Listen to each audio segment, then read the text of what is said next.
ఇప్పటిదాకా ఫస్ట్ రోజు economy topic చెప్పుకున్నాం. రెండో రోజు ఒక పాలిటీ టాపిక్కు. నిన్న ఒక ఇంటర్నేషనల్ ఇష్యూ. ఈ రోజున ఒక సోషల్ ఇష్యూ.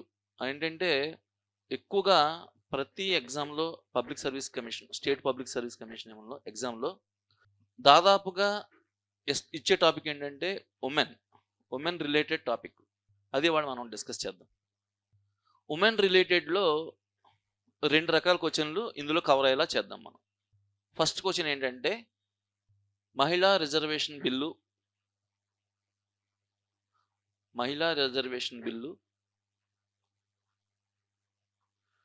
భారతదేశంలో మహిళా సాధికారతకు దోహదం చేస్తుందా? ఈ కోణం అనమాట. రెండో క్వెషన్ కంప్లీట్ సోషల్ యాస్పెక్ట్ అది. ఇది కొంచెం పొలిటికల్ టచ్ ఉంటుంది ఇది. సోషియో పొలిటికల్ ఇది. ఇప్పుడు నేను చెప్పిన క్వెషన్. సోషియో పొలిటికల్ కాకుండా కంప్లీట్ సోషల్ ఇష్యూ ఏంటంటే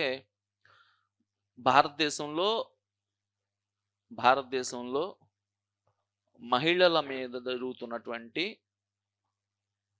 మహిళలు బాలికలు పెట్టుకోండి. ఇంచుమించుగా ఒకటే ఆన్సర్ వస్తుంది రెండిటికి. మహిళలు బాలికల మీద జరుగుతున్నటువంటి అకృత్యాలకి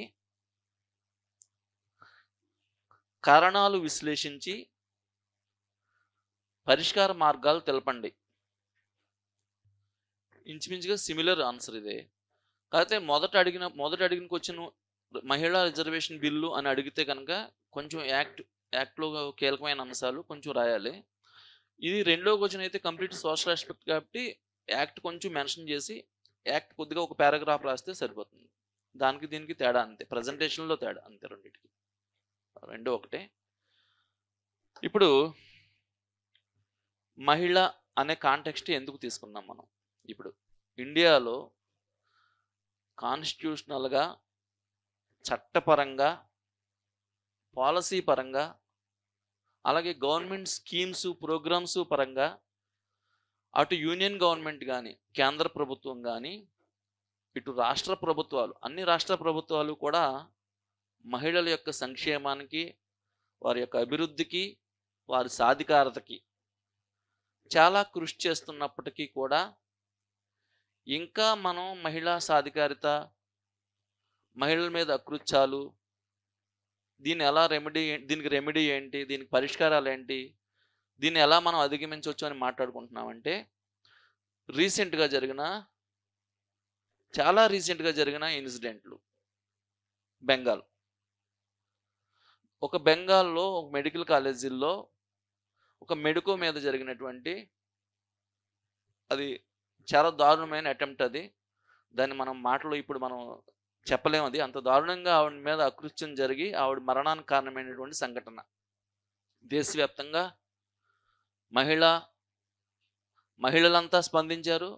దేశవ్యాప్తంగా అన్ని రాష్ట్రాల్లో ఉన్నటువంటి మెడికల్ కాలేజీ విద్యార్థులందరూ కూడా సంఘటితంగా దీని మీద నిరసన వ్యక్తం చేశారు. దాదాపుగా బెంగాల్లో రాజకీయ పీఠం కదిలిపోతుందేమో అన్నంత స్థితి తీసుకొచ్చారు. ఇది అంటే ఒక issue.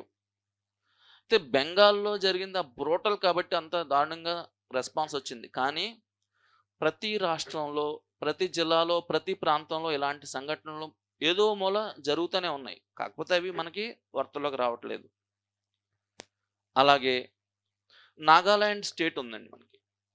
Recent elections last year elections అయినప్పుడు నాగాలాండ్లో అసలు ఈశాన్య భారతదేశంలో నాగాలాండ్ ఆల్మోస్ట్ కల్చర్ పరంగా డెవలప్డ్. అది ఇంగ్లీష్ అఫీషియల్ లాంగ్వేజ్ అక్కడ. వెస్ట్రన్ కల్చర్ ఆల్మోస్ట్ వాళ్ళు దాన్ని ఆపాదించుకున్నారు. అలాంటి నాగాలాండ్ అసెంబ్లీ ఎన్నికల్లో ఒక మహిళ ఎన్నికవడానికి 60 సంవత్సరాలు పట్టింది. అంటే పొలిటికల్గా వాళ్ళు కల్చర్ పరంగా అడ్వాన్స్ అయ్యారు కానీ మహిళా ఎంపవర్మెంట్ విషయం, మహిళా సాధికారత విషయంలో వాళ్ళు ఇంకా ఎంపవర్ అవ్వలేదు. అలాగే పోనీ యూనియన్ పరంగా చూసుకుందాం, కేంద్ర ప్రభుత్వ పరంగా మనం అతిపెద్ద ప్రజాస్వామ్య దేశం అనుకుంటాం ప్రపంచంలోనే. ఇంత వరల్డ్ పాపులేషన్లో భారతదేశం మొదటి స్థానంలో ఉంది. ప్రపంచానికి ఆదర్శంగా మనం ఉన్నాం ప్రజాస్వామ్య పరంగా. కానీ చట్టసభల్లో 4790 మంది ఉన్న చట్టసభలు, రాష్ట్ర చట్టసభలు, కేంద్ర చట్టసభ అన్నీ కలిపితే సుమారుగా 4790 మంది ఉన్నటువంటి సభ్యులు ఉన్నటువంటి చట్టసభల్లో ఈ రోజుకి కేవలం అరౌండ్ 10% మహిళల ప్రాతినిధ్యం ఉంది. కాబట్టి 90% పురుషులు, 10% మహిళలు చట్టసభల్లో, అంటే ప్రజల తరపున చట్టాలు నిర్మించాల్సిన చట్టసభల్లో కేవలం మహిళలు 50% మంది ప్రజలుండి, 50% మహిళలుండి 10% మాత్రమే ప్రాతినిధ్యం ఉండటం అనేది అసలు అది చాలా దారుణమైన విషయం. ప్రపంచవ్యాప్తంగా చూసుకుంటే ఆఫ్రికా ఖండంలో అత్యంత వెనుకబడిన దేశం అనే రువాండా దేశంలో 60% పైగా మహిళా ప్రాతినిధ్యం ఉంది చట్టసభల్లో. బోట్స్వానా సుమారుగా 54% ప్రాతినిధ్యం. లాటిన్ అమెరికా దేశాలు, క్యూబా, మెక్సికో లాంటి లాటిన్ అమెరికా దేశాల్లో 50% పైగా మహిళల ప్రాతినిధ్యం ఉంది చట్టసభల్లో. ఈవెన్ మనం చాలా దారుణంగా మన దేశంలో శ్రీలంక, పాకిస్తాన్ గురించి కానీ, బంగ్లాదేశ్ గురించి కానీ చాలా వెనుకబడిన దేశాలుగా మాట్లాడుకుంటాం మనం. కానీ అక్కడ పాకిస్తాన్లో అయితే 20% ప్రాతినిధ్యం ఉంది, బంగ్లాదేశ్లో అయితే 21% ప్రాతినిధ్యం ఉంది.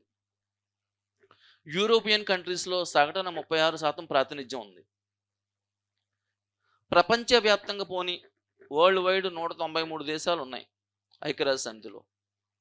ఈ దేశాలన్నిటి సగటు తీసుకున్న 26% ఉంది మహిళల ప్రాతినిధ్యం.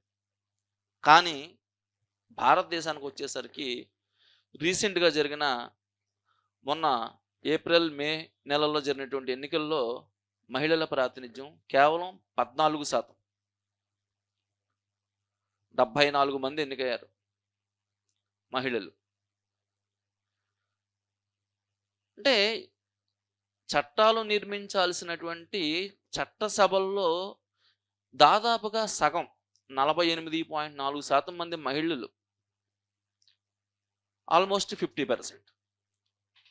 పాపులేషన్ ఉన్న దేశంలో ప్రాతినిధ్యం అట్లీస్ట్ 30%కో 35%కో చేరకపోవటం మనం రాజకీయ సాధికారత పరంగా బాగా వెనుకబడినట్లే.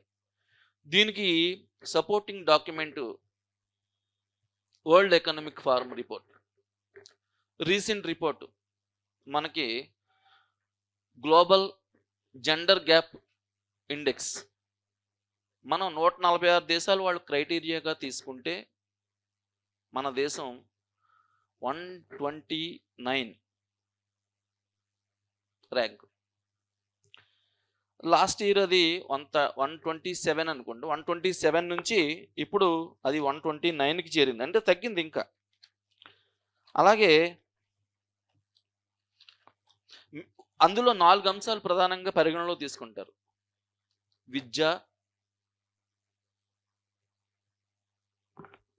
విద్య, ఆర్థిక రంగం,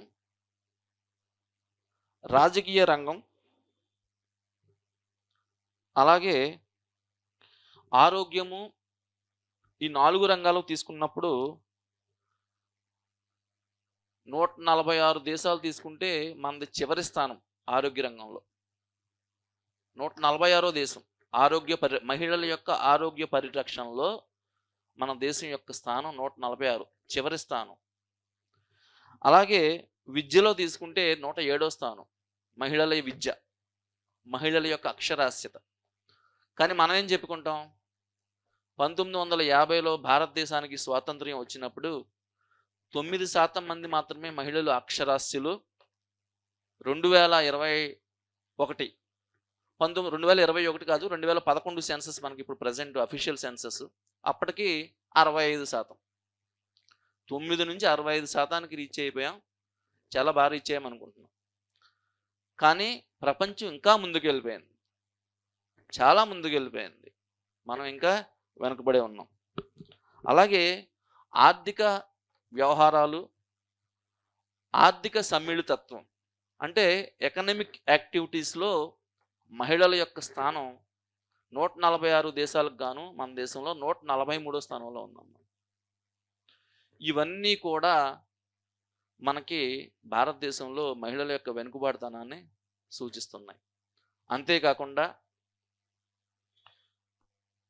బాలికల మీద కూడా వయసుతో సంబంధం లేకుండా 3 సంవత్సరాల పాప నుంచి ముదిసలి వరకు కూడా భారతదేశంలో జరిగే అకృత్యాలు ప్రపంచంలో మనం ఎక్కడా చూడం. అంత దారుణమైన అకృత్యాలు జరుగుతున్నాయి మహిళల మీద ఈ రోజుకి కూడా. అలాగే వెనుకబడతాం, సామాజిక వెనుకబడతానం చూసుకుంటే మనది పితృస్వామిక వ్యవస్థ ఆ లక్షణాలు మలివేద కాలం నాటి వచ్చినటువంటి ఆ ఆనవాళ్ళు ఈ రోజుకి కూడా పితృస్వామ్య వ్యవస్థ అనే పురుషాధిక్యత, కరడుగట్టిన పురుషాధిక్యత అనేది మనం ఈ రోజుకి కూడా మనం చూస్తూ ఉంటాం.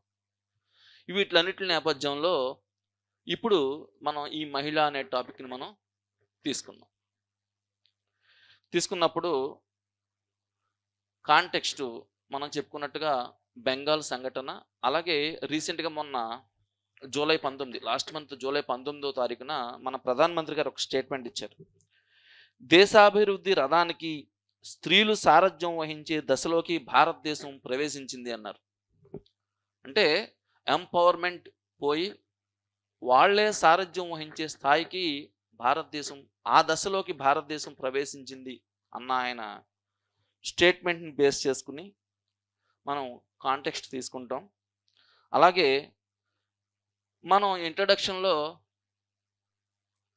మహిళలకి అసలు ఏమీ భారతదేశంలో మహిళలు ఉన్నత స్థాయికి వెళ్ళలేదా అంటే అవి చెప్పుకోవాలి. కాబట్టి ప్రజెంట్ రాజ్యాంగాధినేత రాష్ట్రపతి ఒక మహిళ, ద్రౌపది ముర్ము.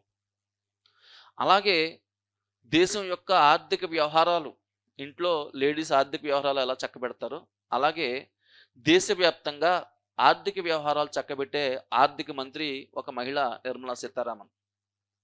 అలాగే 1970 దశకంలోనే ప్రపంచానికే పరిపాలనలో ఆదర్శంగా నిలిచినటువంటి ఇందిరాగాంధీ మహిళ.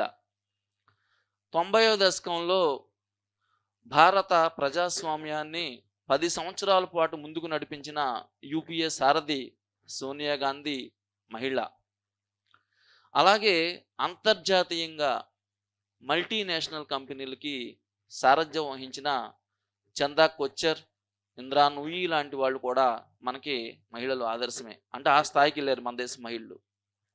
అలాగే యుఎస్లో అత్యున్నత స్థాయికి, నాసాలో అత్యున్నత స్థాయికి ఎదిగి శాస్త్రవేత్తలుగా ఎదిగినటువంటి కల్పన చావ్లా కానీ, సునీత విలియమ్స్ కానీ వీళ్ళు కూడా మహిళలే. ఈ రకంగా భారతదేశంలో మహిళలు అత్యున్నత స్థాయిని అలంకరించారు, అత్యున్నత స్థాయికి వెళ్ళారు. కానీ అదే పరిస్థితుల్లో మనం ఇందాక చెప్పుకున్నట్లుగా గ్లోబల్ జెండర్ గ్యాప్ ఇండెక్స్లో భారతదేశం స్థాయి చెప్పుకున్నాం, అది మెన్షన్ చేస్తాం. అలాగే మహిళల మీద రీసెంట్గా జరిగినటువంటి అకృత్యాలని మెన్షన్ చేసి మనం పూర్వాశ్రమంలోకి వెళ్తాం. ఇప్పుడు ఇంట్రడక్షన్ అయిన తర్వాత ఇంట్రడక్షన్ మనం ఇందాక చెప్పుకున్న కాంటెక్స్ట్ తోటి ప్రారంభిస్తే బాగుంటుంది. ప్రధానమంత్రి స్టేట్మెంట్ తోటి, రీసెంట్ స్టేట్మెంట్ కాబట్టి ఆ స్టేట్మెంట్ తోటి ఒక హైయెస్ట్ లెవెల్కి వెళ్ళినటువంటి పీక్ మహిళలకు కొన్ని ఎగ్జాంపుల్స్ చెప్తాం. నెక్స్ట్ నాణానికి రెండవ వైపు ఎంత అత్యున్నత స్థాయికి ఎదిగినటువంటి మహిళలు ఉన్న భారతదేశంలో ఇలాంటి పరిస్థితులు కూడా ఉన్నాయని చెప్పి మనం కొన్ని డ్రాస్టిక్ సిచ్యుయేషన్స్, కేస్ స్టడీస్ చెప్తాం. అది ఇంట్రడక్షన్లో మనం మెన్షన్ చేసిన తర్వాత అడిగిన క్వశ్చన్ బట్టి మహిళా రిజర్వేషన్ బిల్లు మహిళా సాధికారతకు దోహదపడుతుందా అంటే, ఈ పరిస్థితుల్లో ఇటీవల 2023 సెప్టెంబర్ నెలలో భారత పార్లమెంటు ఆమోదించిన మహిళా రిజర్వేషన్ బిల్లు భారతదేశంలో మహిళా సాధికారతకు ఎంతవరకు దోహదపడుతుందో చర్చించవలసిన అవసరం ఉంది అని చెప్పి ఇంట్రడక్షన్ ముగిస్తాం. అసలు రెండోది, ప్రాచీన కాలం నుంచి ఇంతేనా అని చెప్పి మీరు సైడ్ హెడ్డింగ్లు పెట్టేటప్పుడు ఇంట్రడక్షన్ సైడ్ హెడ్డింగ్ పెట్టకర్లా. ఎప్పుడు కూడా ఇంట్రడక్షను మనం రాసేది హై స్కూల్ స్థాయి జనరల్ ఎస్సే కాదు, గుర్తుపెట్టుకోండి. మీరు గ్రూప్ 1 ఆఫీసర్‌గా వెళ్ళబోతున్నారు. మీ ప్రజెంటేషన్ గ్రూప్ 1 స్థాయి అధికారిలానే ఉండాలి తప్ప హై స్కూల్ స్థాయి విద్యార్థిలాగా ఉండకూడదు. ఇంట్రడక్షన్ హెడ్డింగ్ పెట్టొద్దు. కానీ ఇలాంటివి పెట్టొచ్చు. అంటే మనం ఈనాడు ఎడిటోరియల్ చదివినప్పుడు కొన్ని సబ్ హెడ్డింగ్స్ ఉంటాయి. కొంచెం ఆసక్తికరంగా ఉండాలి. అంటే ఇప్పుడున్న మనం సిట్యుయేషన్ చెప్పాం. డ్రాస్టిక్ సిట్యుయేషన్ చెప్పాం. ప్రాచీన కాలం నుంచి ఇంతేనా? అలా ఉందా ప్రాచీన కాలంలో అని మొదలుపెట్టి మనకి ఏం చెప్తామంటే ఫస్టు ఈ ఈ జస్ట్ ఈ గుర్తులు మీకు 1, 2, 3 అంకెలేసేది మీరు అవి వేయొద్దు. మీరు పారాగ్రాఫ్ అనమాట. నేను హెడ్డింగ్ పెట్టే ప్రతి సబ్ హెడ్డింగు ఒక పారాగ్రాఫ్. ఇది మాత్రమే మీరు రాయాలి. ఈ హెడ్డింగ్ మాత్రమే. దానికి నెంబర్ వేయకూడదు మీరు. జస్ట్ ఇది రాసి అండర్‌లైన్ చేయండి. ఇప్పుడు ఈ సబ్‌టైటిల్స్ మీరు ఈజీగా గుర్తుపెట్టుకోవడానికి మైండ్ మ్యాపింగ్ కోసం. ఫస్టు సింధు నాగరికత. సింధు నాగరికత కాలంలో భారతదేశంలో మహిళల పరిస్థితి ఎలా ఉంది? మనకి లిపి లేదు సింధు నాగరికతలో. కానీ ఏముంది? సింబల్స్ ఉన్నాయి. సింబల్స్‌ని బేస్ చేసుకొని కొన్ని ముద్రికలు దొరికినాయి. ఆ ముద్రికల్లో వాళ్ళ యొక్క మతం అమ్మ తల్లి అని మనం గుర్తించాం తవ్వకాల్లో. హరప్పా సింధు నాగరికత తవ్వకాల్లో అమ్మ తల్లి ముద్రికలు దొరికినాయి. బొమ్మలు దొరికినాయి. అంటే వాళ్ళు స్త్రీని పూజించారు. అంటే స్త్రీకి అత్యున్నత స్థానం ఇచ్చారు. అంటే సింధు నాగరికతలో మనకి దౌర్భాగ్యం లేదు. 2 ఋగ్వేద కాలం.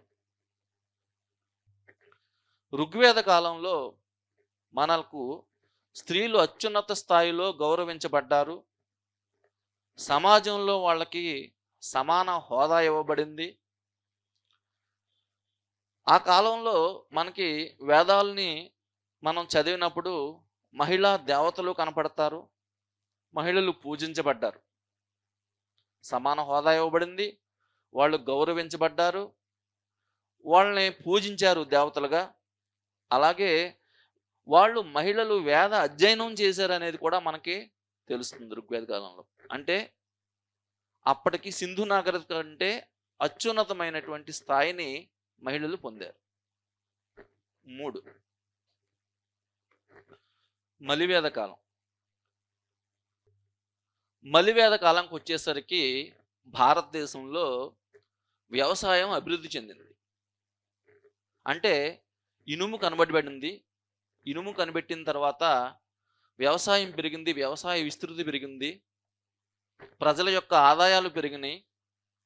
ఆదాయాలు పెరిగేసరికి ప్రజల్లో ఆడంబరత్వం పెరిగింది. మతంలో ఆడంబరత్వం పెరిగింది. అంటే అవసరమైన దానికంటే ఎక్కువ ఖర్చు పెట్టడం. యాగాలు, యజ్ఞాలు ఇవి చేయటం మొదలుపెట్టారు. అంటే బ్రాహ్మణ ఆధిపత్యం అనేది మలివేద కాలానికి వచ్చింది. అప్పటి నుంచి మహిళలను చిన్నచూపు చూడటం మొదలుపెట్టారు. అంటే పురుషాధిక్యత అనేది మలివేద కాలంలో బీజం పడింది మనకి భారతదేశంలో. పురుషాధిక్యత మనకి మలివేద కాలంలో బీజం పడింది. అప్పటి నుంచి ఇంచుమించుగా మౌర్య సామ్రాజ్యం ఆ సమయం వరకు కూడా ఈ మహిళల మీద ఈ రకమైనటువంటి ఆధిపత్యం క్రమంగా పెరుగుతూనే ఉంది, పురుషాధిక్యత అనేది. కాకపోతే మనకి కౌటిల్యుని యొక్క అర్థశాస్త్రం ఆ పుస్తకం ప్రకారం, ఆ గ్రంథం ప్రకారం మౌర్యుల కాలంలో మహిళలకి ఆస్తి హక్కు ఇచ్చారు. మహిళలకి ఆస్తి హక్కు వచ్చింది. అంటే మళ్ళా మహిళలకి కొంత గౌరవం కల్పించారు మౌర్యుల కాలంలో. అంటే కొద్దిగా పర్వాలేదు. అంటే మౌర్యుల కాలం వచ్చేసరికి చాలా దిగజారిపోవడం అంటే పూర్తిగా దిగజారకపోయినా ఒక స్థాయి, వాళ్ళ స్థాయి తగ్గింది. మౌర్యుల కాలంలో కొంచెం మళ్ళీ హెచ్చించబడింది. తర్వాత గుప్తులు తదనంతర కాలం. ఇంకా గుప్తుల దగ్గర మొదలుకు వచ్చేసరికి ఇంకా మహిళల్ని విలాస వస్తువుగా చూడటం మొదలుపెట్టారు. గుప్తుల కాలం నుంచి మహిళ ఒక విలాస వస్తువు, పురుషునికి ఆనందం కలిగించే ఒక విలాస వస్తువు. అక్కడి నుంచి అది దేనికి దారితీసింది? దేవదాసీ వ్యవస్థ, వేశ్య ప్రవృత్తి, మహిళల్ని ఉంపుడుగత్తులుగా వాడుకునేటువంటి సంస్కృతి. దాంతో సతీ సహగమనం లాంటి, అంటే మహిళ భర్త చనిపోతే ఇంకా సమాజానికి అవసరం లేదు, ఆవిడని భర్తతో పాటు తగలేయండి అనేటువంటి సంస్కృతి కూడా ఆ కాలంలో ప్రారంభమైంది. ఇది మధ్య యుగానికి వచ్చేసరికి అత్యున్నత స్థాయికి, అతి హీనమైన స్థాయికి చేరుకున్న మహిళ యొక్క పరిస్థితి. వాళ్ళకి విద్య అనేది దూరం చేసేసారు. మహిళలకి విద్య అనేది దూరం చేసేసారు. వివక్ష ఎదుర్కొంది, హేళన ఎదుర్కొంది, అత్యంత సామాజిక వెనుకబాటుదనాన్ని ఎదుర్కొంది. మహిళలకి చిన్న పిల్లల వయసులోనే 6 సంవత్సరాలు 7 సంవత్సరాల్లోనే వివాహం చేయటం, వివాహం చేసి అప్పటికి పురుషుడు 30 సంవత్సరాలు 35 సంవత్సరాల్లో ఉన్నటువంటి పురుషుడు ఆవిడ యుక్త వయసుకు వచ్చేసరికి వృద్ధుడవడం, మరణించటం, ఈ సతి అనే దురాచారంతో యుక్త వయసులో ఉన్నటువంటి మహిళ భర్తతో పాటు చనిపోవడం అనేటువంటి అత్యంత హేయమైన స్థితికి మహిళ చేరుకుంది మధ్యయుగానికి వచ్చేసరికి. ఈవెన్ మనకి విజయనగర సామ్రాజ్య కాలంలో కూడా సతీ సహగమనాలు చూసేమనేటువంటి మనం చారిత్రక ఆధారాలు మనకి ఉన్నాయి. అప్పటి వరకు కూడా మహిళ చాలా దారుణమైన పరిస్థితి ఎదుర్కొంది.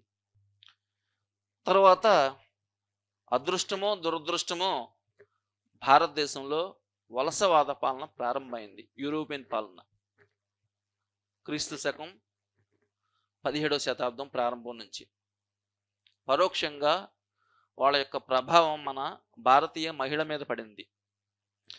ఎలాంటి సంస్కరణలు చేశారంటే వాళ్ళు మహిళల కోసం అప్పటికి వాళ్ళు గుర్తించారు, భారతదేశంలో మహిళల స్థితి చాలా దారుణంగా ఉంది అని గుర్తించి వాళ్ళంతటా వాళ్ళు ఇనిషియేషన్ తీసుకోకపోయినా కానీ రాజా రామ్మోహన్ రాయ్ లాంటి సంఘ సంస్కర్తలు భారతదేశంలో మహిళలకి సంస్కరణ చేయాలన్నటువంటి మొట్టమొదటి బీజం వేసిన వ్యక్తి సంఘ సంస్కర్త.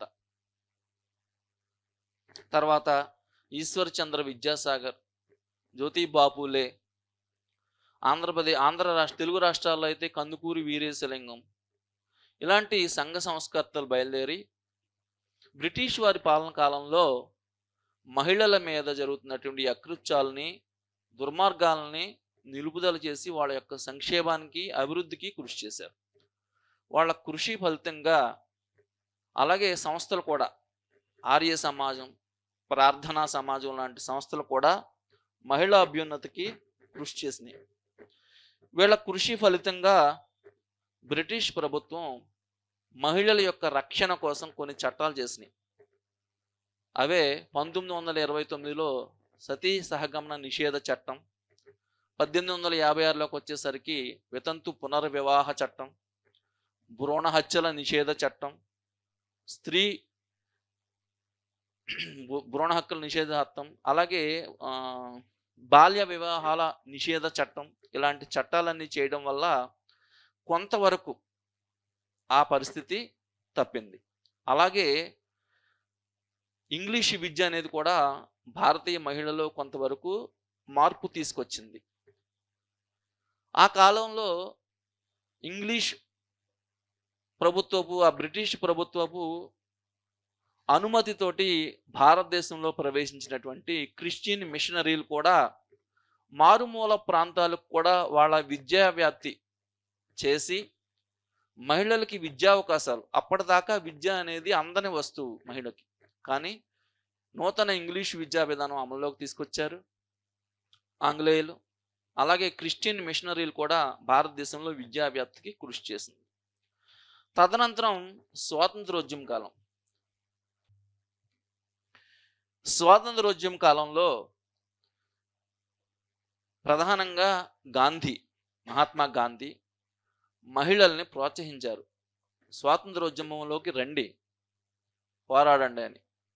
దాంతో అనేక మంది దేశవ్యాప్తంగా మహిళలు స్వాతంత్రోద్యమంలోకి ప్రవేశించారు. అలాంటి వాళ్లే సరోజినీ నాయుడు, అరుణ ఆసఫ్ అలీ, దుర్గాబాయి దేశ్ముఖ్, కెప్టెన్ లక్ష్మీ సెహగల్, ఇలాంటి ప్రముఖులు ఎందరో. వీళ్ళు ప్రముఖులు కాబట్టి పేర్లు చెప్పుకున్నాం. మన ఆంధ్రప్రదేశ్లో, ఆంధ్ర రాష్ట్రంలో, తెలంగాణ ఉమ్మడి రాష్ట్రాల్లో దువ్వూరు సుబ్బమ్మ, ఉన్నవ లక్ష్మీబాయమ్మ, ఇలాంటి వాళ్ళు. అంటే దేశవ్యాప్తంగా మహిళలు కొంచెం సమాజంలోకి రావటం మొదలైంది, మాట్లాడడం మొదలుపెట్టారు, ఉద్యమాలు చేయటం మొదలుపెట్టారు. ఇంకా 1947 స్వాతంత్ర్యం తరువాత 1946లో భారతదేశానికి రాజ్యాంగం రచించుకోవడానికి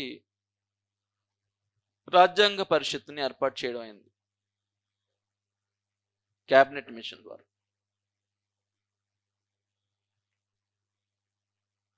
రాజ్యాంగ పరిషత్తులో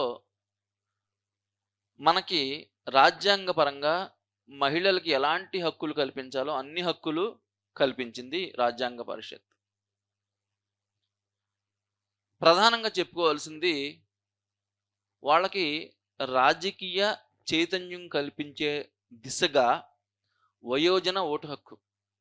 ఇది వయోజన ఓటు హక్కు ఏముంది, పురుషులతో పాటు మహిళలు ఓటేస్తారు, ఇందులో పెద్ద విషయం ఏముంది అనుకుంటాం. కానీ అత్యున్నతమైన అభివృద్ధి చెందిన దేశాలుగా చెప్పుకునే బ్రిటన్, అమెరికా దేశాల్లో కూడా మహిళలు ఓటు హక్కు కోసం శతాబ్దాల తరబడి పోరాటం చేయాల్సి వచ్చింది. వాళ్ళకి మహిళా ఓటు హక్కు అనేది ఇమీడియట్గా రాలేదు. అభివృద్ధి చెందిన సమాజాలుగా చెప్పుకునే బ్రిటన్, అమెరికా లాంటి దేశాల్లోనే మహిళా ఓటు హక్కు చాలా కాలం లేదు. కానీ మనకి సార్వత్రిక వయోజన ఓటు హక్కు అనే హక్కు కల్పించడం అనేది అత్యంత ముఖ్యమైన పరిణామం. అలాగే రాజ్యాంగం మహిళలకు ఎలాంటి హక్కులు ప్రసాదించిందంటే, ఇక్కడ వద్దు, మనం ప్రభుత్వం తీసుకున్న చర్యల్లో చెప్పుకుందాం. అది ప్రభుత్వం, కేంద్ర ప్రభుత్వం, రాష్ట్ర ప్రభుత్వాలు తీసుకున్న చర్యల్లో భాగంగా రాజ్యాంగ పరంగా వచ్చిన హక్కులు అనేది అక్కడ చెప్పాలి. జస్ట్ మనకేంటంటే రాజ్యాంగ పరంగా, చట్టపరంగా, విధానపరంగా అనేక చర్యలు స్వాతంత్ర్యానంతరం ప్రభుత్వం మహిళల కోసం తీసుకుంది అని మాత్రం చెప్పి ప్రజెంట్కి వచ్చేద్దాం. ఇక్కడ మనం కారణమే సవాల్ అవుతుంది, సవాల్ నుంచే సమస్యలు తెలుస్తాయి మనకి మహిళలకు సంబంధించినంత వరకు. మహిళ పుట్టక ముందు నుంచి, ఒక స్త్రీ జన్మించక ముందు నుంచి వృద్ధాప్య దశ వరకు సమాజంలో మహిళ ఎలాంటి వివక్ష, ఎలాంటి ఇబ్బంది, ఎలాంటి సవాళ్ళను ఎదుర్కొంటుందనేది మనం వారి యొక్క దశల వారీగా నేర్చుకుంటే గుర్తుపెట్టుకోవడానికి ఈజీగా ఉంటుంది. మొదట పుట్టక ముందే, ఇవి సవాళ్ళు అనమాట అండి. పుట్టక ముందే మనం చెప్పుకున్నాం, భారతదేశం ఒక పురుషాధిక్య సమాజం, కరడుగట్టిన పురుషాధిక్య సమాజం. మనకు ఇష్టం ఉన్నా లేకపోయినా ఈ రోజుకి మనం ఒప్పుకోవలసినటువంటి సత్యం.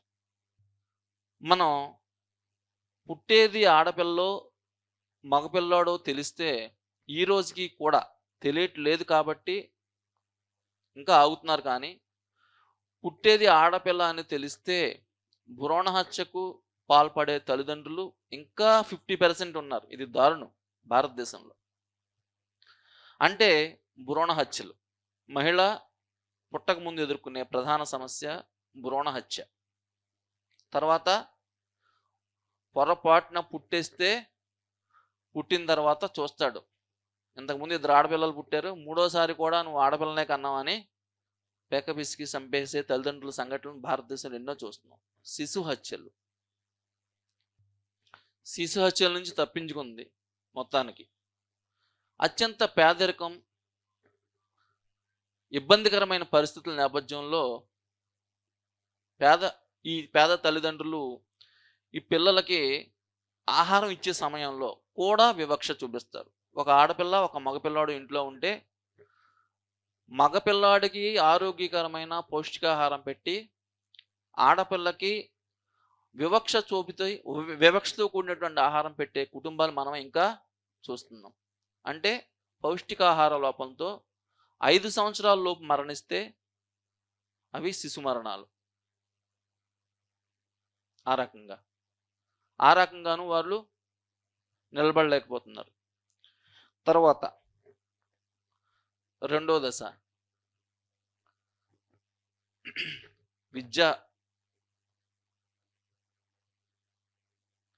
విద్యారంగంలో లేదా పాఠశాల దశలో. పాఠశాల దశకి వెళ్ళినప్పుడు ఇక్కడ బాగా కనబడుతుంది వివక్ష, తల్లిదండ్రుల యొక్క వివక్ష. ఇప్పుడు కొంతకాలం మారుతున్నప్పటికీ కొంతమంది పేరెంట్స్, చదువుకున్న పేరెంట్స్ మారుతున్నా, మనం మన చుట్టూ చూడొద్దు. వెనకబడిన సమాజాలు దేశంలో ఇంకా 50% మంది పైగానే వెనకబడిన సమాజాల్లో నివసిస్తున్నారు. మేము ఆడపిల్లలను సమానంగానే పెంచుతున్నాం తల్లిదండ్రులు ఉన్నారు 50%. కానీ మనం ఆ 50% గురించి మాట్లాడుకోవట్లా. ఇంకా వెనుకబడితనం ఎదుర్కొంటున్న సామాజిక వెనుకబడితనం, నిరక్షరాస్యత, కుగ్రామాల్లో నివసించటం, పురుషాధిక్యత నుంచి బయటకు రాలేని తల్లిదండ్రులు వీళ్ళందరూ కూడా ఈ పాఠశాల ఎంపిక విషయంలో కూడా మహిళలకి, పురుషులకి వ్యత్యాసం చూపిస్తున్నారు.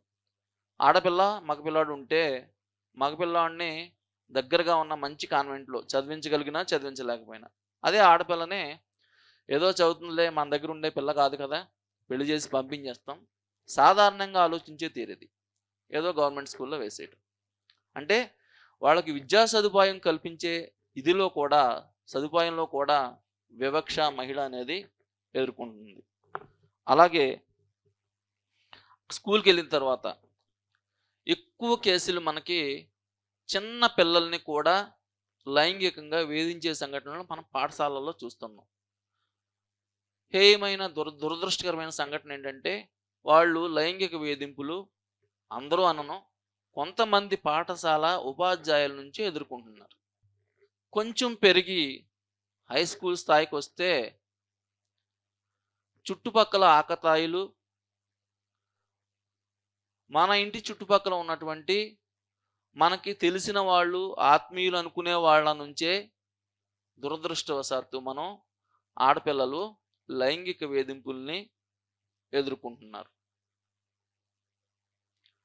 అక్కడి నుంచి కాలేజీ స్థాయికెళ్తే ఆకతాయిలు మరీ ఎక్కువైపోతారు.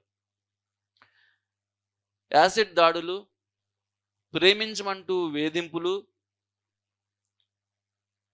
ప్రేమించకపోతే దారి కాచి చంపేసే సంఘటనలు ప్రతి రాష్ట్రం, ప్రతి చోట మనం సుమారుగా ప్రతి సంవత్సరం చూస్తూనే ఉంటాం. అంటే భద్రత లేని పాఠశాల కాలం మహిళకి. పాఠశాల, కాలేజీ స్థాయిలో భద్రత అనేది అత్యంత పెద్ద సవాలు. బాలికల స్థాయిలో రీసెంట్‌గా అది ఇంకాస్త ముదిరి సోషల్ మీడియాలో బాలికల మీద దారుణమైనటువంటి హెరాస్మెంట్ జరుగుతుంది. రీసెంట్‌గా మనం ఒక ఇన్సిడెంట్ చూసాం. ఒక తండ్రి, కూతురు అన్యోన్యంగా ఉన్నటువంటి ఒక వీడియోని ఒక పైత్యంతో కూడినటువంటి ఒక వ్యాఖ్యాత, యూట్యూబ్ ఛానలర్ దాన్ని దారుణంగా వ్యాఖ్యానించేసరికి సినిమా హీరో సాయి ధరమ్ తేజ్ ఇమ్మీడియట్‌గా స్పందించి రాష్ట్ర ముఖ్యమంత్రికి ట్యాగ్ చేస్తూ ఎక్స్‌లో ఒక పోస్ట్ పెట్టాడు. ఇలాంటి వాళ్ళని మీరు ఏ విధంగానూ స్పేర్ చేయొద్దు. ఇమ్మీడియట్‌గా చర్యలు తీసుకోండి అన్నప్పుడు మన ముఖ్యమంత్రి రేవంత్ రెడ్డి గారు ఇమ్మీడియట్‌గా స్పందించి వాడు క్షమాపణ చెప్పినప్పటికీ కూడా వదలలా. ఆయన మీద సైబర్ నేరం నమోదు చేశారు. ఇలాంటి సంఘటనలు మనం ఎక్కువగానే చూస్తున్నాం. అలాగే కాలేజీ అయిపోయిన తర్వాత సమాజంలో ప్రవేశించింది. ఉపాధి, పనిచేసే చోటు. ఉపాధి, పనిచేసే చోటుకొచ్చింది. అన్నీ అధిగమించి ఏ ఇబ్బంది లేకుండా పాపం ఒక ఉద్యోగం ఎత్తుకుంది అమ్మాయి. ఎత్తుకున్న తర్వాత అక్కడ పని చేసే చోట కొలీగ్స్, బాస్, చుట్టుపక్కల వాళ్ళు, ఆటో డ్రైవర్లు, బస్సులో ప్రతి చోట కూడా భద్రతాపరమైనటువంటి సవాలుని సుమారుగా ప్రతి మహిళ మనకి కొన్ని నివేదికలు చెప్పేది ఏంటంటే, ప్రతి మహిళ ఏదో ఒక దశలో సెక్సువల్ హెరాస్మెంట్ ఎదుర్కొందనేది ఇది నిరూపించబడిన సత్యం. ఏదో ఒక దశలో, పాఠశాల దశలోనో, హై స్కూల్ దశలోనో, కాలేజీ దశలోనో, ఉద్యోగం చేసే చోటో ఇవన్నీ తప్పించుకుని పెళ్లి చేసుకుంటే భర్తతోనో సెక్సువల్ హెరాస్మెంటు, ఫిజికల్ హెరాస్మెంటు ఎదుర్కొనేటువంటి సంఘటనలు మనం చూస్తున్నాం. దీనికోసం మహిళలు తల్లిదండ్రులను ఇంకొకళ్ళను పని చేసే చోటకి తోడు తెచ్చుకోవాల్సిన పరిస్థితులు, అలాగే బయట ఉద్యోగం చేసే చోట, పని చేసే చోట స్వేచ్ఛగా విహరించలేని పరిస్థితి. అంటే నిర్బంధం అన్నమాట. 10 to 5 ఉద్యోగం చేయాలి, 6 కల్లా రూమ్కి వచ్చేసేయాలి, బయట తిరగకూడదు. సాధారణంగా మహిళలు ఎదుర్కొన్న ఆడపిల్ల బయటికి వెళ్ళిందంటే 7, 8 దాటిందంటే తల్లిదండ్రుల గుండెల్లో రైళ్లు, ఫోన్లు, అమ్మా ఎక్కడున్నావు. ఈ పరిస్థితి పురుషులకు ఉండదు. సాధారణంగా అబ్బాయి 9 అయినా 10 అయినా, అరే ఎక్కడున్నావు, ఉన్నా, బయట ఉన్నానమ్మా, వచ్చేస్తాం, ఓకే జాగ్రత్తగా రమ్మా. అదే ఆడపిల్ల 9 దాటిన తర్వాత బయట ఉంటే, అమ్మా నువ్వు ఎక్కడున్నావు, మేము వస్తాం, లేకపోతే ఎవరినొకరిని పంపించటం, లేకపోతే వచ్చేదాకా గుండెలు అరిచేతిలో పెట్టుకుని తల్లిదండ్రులు ఉండటం. అంటే భద్రతాపరమైన సమస్య ప్రధానంగా మహిళలకి సవాలు. తర్వాత ఇవి కాకుండా అయిపోయింది, ఉద్యోగం చేస్తుంది, మంచి నేను ఇదంతా ఒక సీక్వెన్స్ ఎందుకు చెప్తున్నానంటే, సవాళ్ళు అనేవి బండగా చదివి గుర్తుపెట్టుకోవద్దు. ప్రతి స్టేజ్లోనూ గుర్తుపెట్టుకుంటే మనం ఒక 10-12 సవాళ్ళు బాగా రాయి అనలైజ్ చేయగలిగితే సరిపోతుందండి. మహిళల గురించి ఎక్కడెక్కడో మనం వెతకక్కర్లా, మైండ్లో అనుకోండి. ఓకే, పుట్టక ముందు, పుట్టిన తర్వాత, స్కూల్కి వెళ్ళినప్పుడు, కాలేజీలోను, ఉద్యోగం చూసి ప్రతి చోట మీకు ఒక సంఘటన, కేస్ స్టడీ దొరుకుతుంది. ఇది గుర్తుపెట్టుకోవడానికి ఈజీగా ఉంటుంది. ఎస్ఐని బట్టి పట్టి రాయొద్దు దయచేసి. ఒక సీక్వెన్స్లో కొహరెన్స్ ఉండాలి. సరళ పదాలు వాడండి, సాధ్యమైనంత వరకు తెలుగు పదాలు వాడండి. జనరల్ ఎస్ఏ రాసేటప్పుడు తెలుగులో రాసేవాళ్ళు, ఇంగ్లీష్లో కాదండి. కాబట్టి మీకు ఇది గుర్తు ఉండడానికి వీలుగా సవాళ్ళు చెప్తున్నాను. తర్వాత వివాహం, మంచి సంబంధం, కుర్రాడు మంచోడు అని చెప్పి తల్లిదండ్రులు పెళ్లి చేస్తున్నారు. పెళ్లి చేసిన తర్వాత, నేను ఇది అందరికీ చెప్పట్లేదండి, జనరలైజ్ చేస్తున్నాను అంతే. ఇది ఇప్పుడు 100కి 70 మంది, 75% మంది పురుషులు మంచి వాళ్ళే ఉంటారు. ఆ 20-25% మందో 30% మంది గురించి మనం మాట్లాడుకుంటున్నాం. సరే, ఆఫ్ ద రికార్డు మనం ఇబ్బంది పడుతున్నామా, వాళ్ళు ఇబ్బంది పడుతున్నారని తర్వాత విషయం. సరే, మనం ప్రాక్టికల్గా మాట్లాడుకుందాం. ఈ పెళ్ళి అయిన తర్వాత, వివాహం అయిన తర్వాత హెరాస్మెంటు అనేక రూపాల్లో ఉంటుంది. గృహహింస, ప్రధానంగా గృహహింస. వివాహం అయిన తర్వాత మహిళలు ఎదుర్కొనేటువంటి సవాలు ఏంటంటే గృహహింస. అత్తగారి నుంచి, మాంగారి నుంచి కట్నం తేలేదని, భర్త దగ్గర నుంచి ఇంకో రకమైన హెరాస్మెంటు, ఫిజికల్ హెరాస్మెంటు.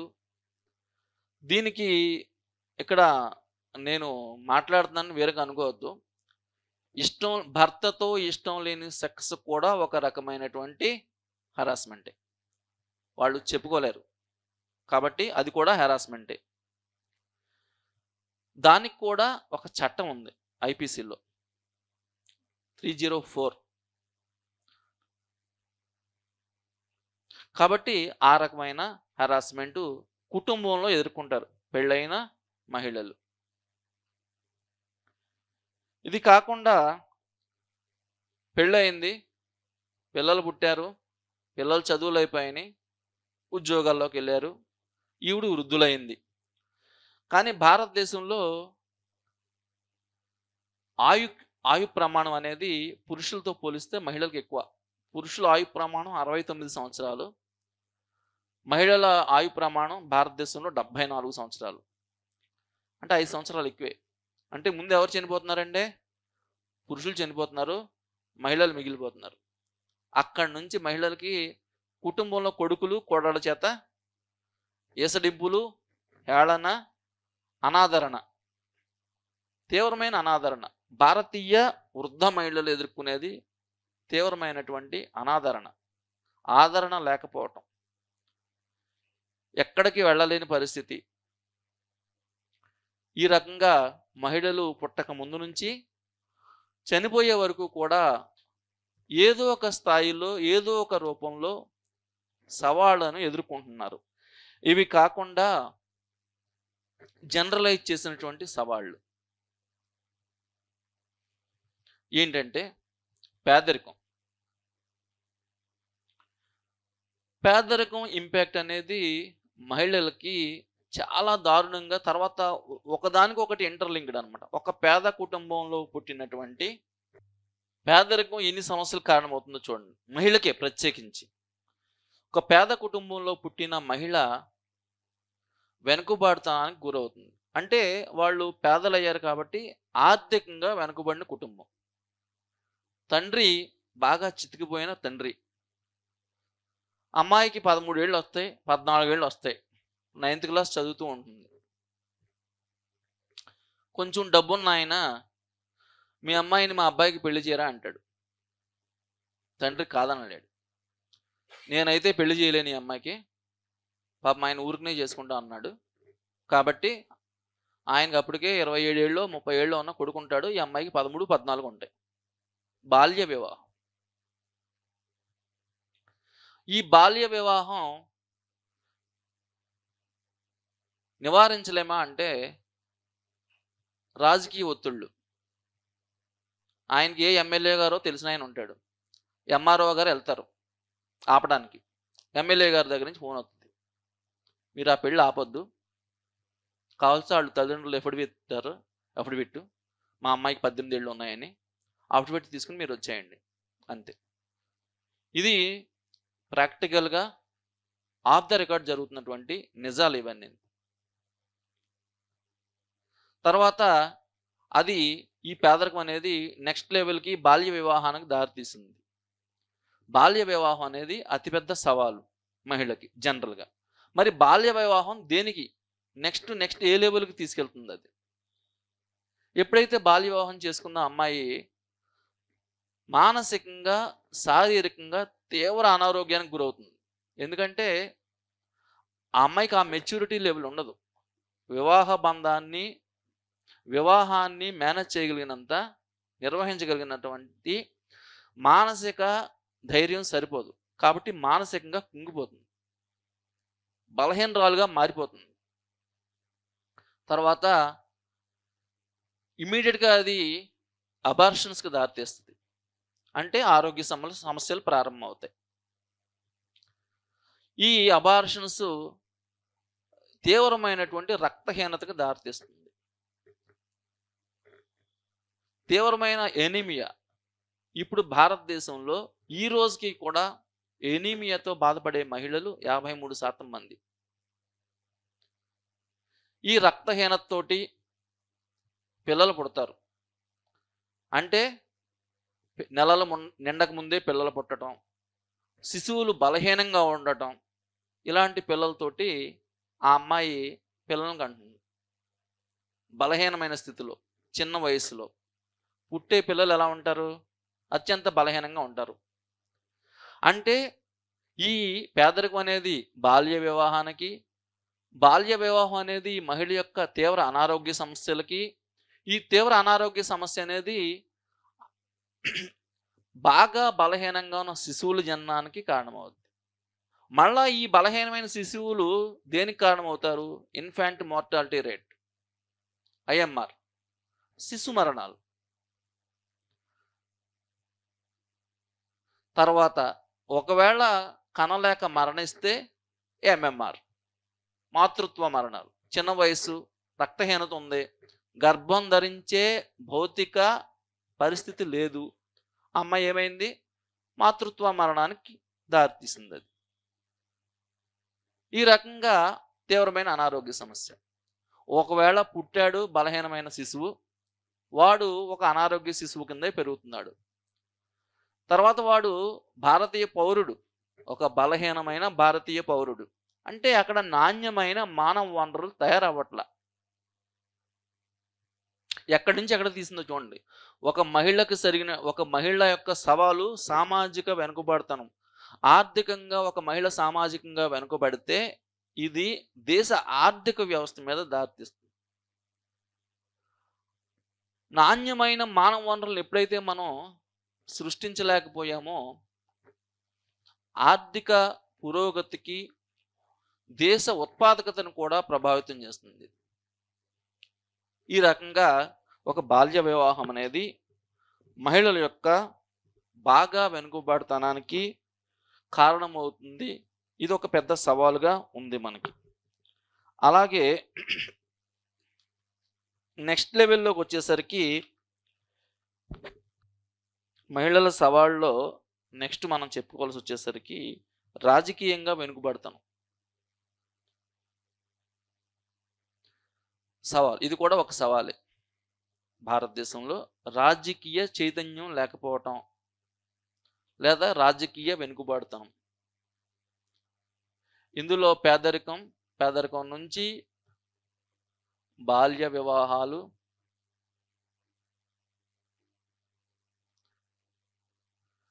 తీవ్రమైన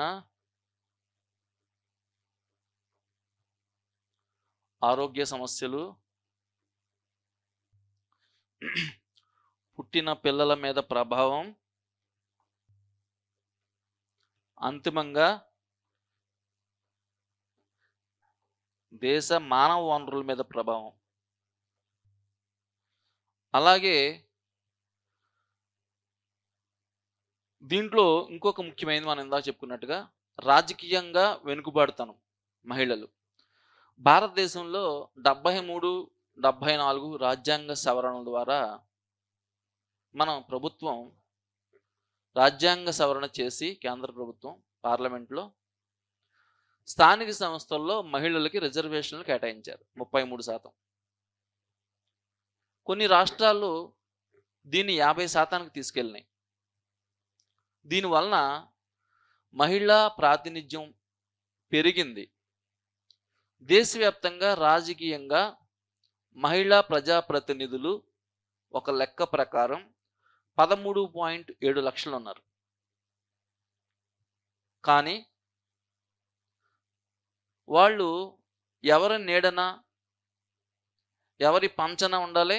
భర్త లేదా కొడుకు. వృద్ధురాలు అయితే కొడుకు చూస్తాడు, ఆవిడ సర్పంచ్ అవుతుంది పేరుకి, లేదంటే భర్త చూస్తాడు ఆవిడ తరపున. అంటే పూర్తిగా వాళ్ళకి రాజకీయ స్వేచ్ఛ అనేది రాలేదు. అలాగే ఇందాక మనం చెప్పుకున్నట్లుగా 2023లో చట్టసభల్లో మహిళా రిజర్వేషన్ బిల్లు పాస్ అయినా ఇంకా మనకి అడ్డంకులు దానికి సంబంధించి ఏంటంటే, ఒకవేళ ఎన్నికైనా ఇప్పటికిప్పుడున్న పరిస్థితి, భవిష్యత్తులో మారొచ్చేమో, ఇప్పటికున్న పరిస్థితి మల్కాజిగిరి ఎంపీ సీటు మహిళకి రిజర్వ్ అయింది. నెక్స్ట్ టైం మల్కాజిగిరి సీటు ఒక ఆయన తీసుకోవాలి. లేదండి ఇది మహిళలకి రిజర్వేషన్ అయింది, జెంట్స్ పోటీ చేయడానికి లేదన్నారు. ఇమీడియట్గా ఆయన ఏం చేస్తారు? ఆయన భార్యను నిలబెడతారు. కాబట్టి అలాంటి మహిళా రిజర్వేషన్ బిల్లు కూడా ఇమీడియట్గా భారతదేశంలో ఈ రాజకీయ చైతన్యానికి అవదు. కానీ యుఎన్ ఫర్ ఉమెన్ సంస్థ చెప్పిన దాని ప్రకారం చాలా దేశాల్లో మహిళా రిజర్వేషన్ బిల్లులు, చట్టసభల్లో మహిళా రిజర్వేషన్ బిల్లుల తర్వాత మొదట్లో డిఫాక్టో అనేది ఉన్నప్పటికీ కూడా క్రమంగా వాళ్ళు చైతన్యవంతులై తర్వాత కాలాల్లో మహిళల ప్రాతినిధ్యం 50% దాకా చేరిన దాఖలాలు ఉన్నాయని చెప్పి నిరూపించారు. కాబట్టి ఇది మనం ప్రజెంట్ సినారియో చెప్పుకున్నాం, భవిష్యత్తులో ఇదే కొనసాగుతుంది అనేది మన ఉద్దేశం కాదు. అలాగే పనిచేసే వృత్తి కూడా ఆర్థికంగా మహిళలకి ఎంతవరకు సాధికారత ఉంది అనే దాని, ఆర్థిక కార్యకలాపాల్లో మహిళల యొక్క పాత్ర మనం ఇందాక చెప్పుకున్నట్టు రాజకీయంగా మహిళలు ఎదుర్కొన్నటువంటి వివక్షలు చెప్పాం మనం. తర్వాత ఆర్థిక పరమైనటువంటి వివక్ష. ఇది ఎక్కడంటే ఆర్థిక కార్యకలాపాల్లో కుటుంబ ఆదాయాలు పెంచే దాంట్లో, లేకపోతే మహిళా శ్రామిక శక్తి పార్టిసిపేట్ చేసే విషయంలో, అలాగే ఉపాధి కల్పన విషయంలో కూడా భారతదేశంలో present work force participation rate పురుషులది 56% ఉంటే మహిళలది 33% ఉందండి. దురదృష్టం ఏంటంటే 2000 దశకం తర్వాత ప్రెజెంట్ సినారియో తీసుకుంటే అది ఇంకా తగ్గుతుంది అనేటువంటి లెక్కలు ఇంకా ఆందోళనకరంగా ఉన్నాయి. రీజన్ ఏంటనేది మనం విశ్లేషించుకోవాల్సిన అవసరం ఉంది, ఇది సందర్భం కాదు. కానీ వర్క్ ఫోర్స్ మహిళల పార్టిసిపేషన్ రేటు ఇంకా తగ్గుతూ ఉంది. ఇది ఒక వివక్ష, వాళ్ళు ఎదుర్కొనేటువంటి సవాలు. అలాగే పనిచేసే చోట వాళ్ళు శారీరకంగా దారుఢ్యం బాగా బలంగా ఉండరనేటువంటి ఒకటి ఉంది మహిళల విషయంలో. కాబట్టి వాళ్ళు చేసే పని, పురుషుడు మహిళ చేసే పని ఒక్కటే అయినా వేతనం విషయంలో వాళ్ళు వివక్ష ఎదుర్కొంటున్నారు. అంటే పని చేసేది ఒకటే పని, కానీ మహిళకు ఒక వేతనం, పురుషుడికి ఒక వేతనం. ఇది కూడా పని చేసే చోట మహిళలు ఎదుర్కొనేటువంటి సవాలు. అలాగే పని భద్రత, మహిళల్ని అకారణంగా చాలా చిన్న చిన్న కారణాల్లోంచి ఉద్యోగాల్లోంచి తీసేసే పరిస్థితి ఉంది. ఇది కూడా వివక్ష, పని చేసే చోట హేళన. నువ్వు ఈ పని చేయలేవమ్మా, చేయలేకపోతున్నావు, నువ్వు ఇంటికి వెళ్ళిపో అంటారు. అలాగే మహిళలు ప్రధానంగా భారతదేశంలో మహిళలు పనిచేసే రంగాలు ఏంటంటే అసంఘటిత రంగాలు. షాపింగ్ మాల్స్, లేదంటే బంగారం కొట్టు, లేకపోతే ఇంకొక బట్టల కొట్టు, ఇలాంటి వ్యవహారాల్లో తప్ప మహిళలకి ఉపాధి అవకాశాలు వ్యవస్థీకృత రంగంలో అంత త్వరగా రావట్ల. కానీ ప్రజెంట్ సెనారియోలో ఈ సాఫ్ట్వేర్ ఉద్యోగాలు, ప్రభుత్వ ఉద్యోగాలు, టెక్నికల్ ఉద్యోగాలు వీళ్ళు విద్యారంగంలో ఉన్నత స్థాయికి చేరుకోవడం వల్ల కొద్దిగా మారుతున్నప్పటికీ అనుకున్న స్థాయిలో మహిళ యొక్క ఉపాధి అవకాశాలు పెరగట్లేదు. ఇది ఒక వివక్ష సమస్య. అలాగే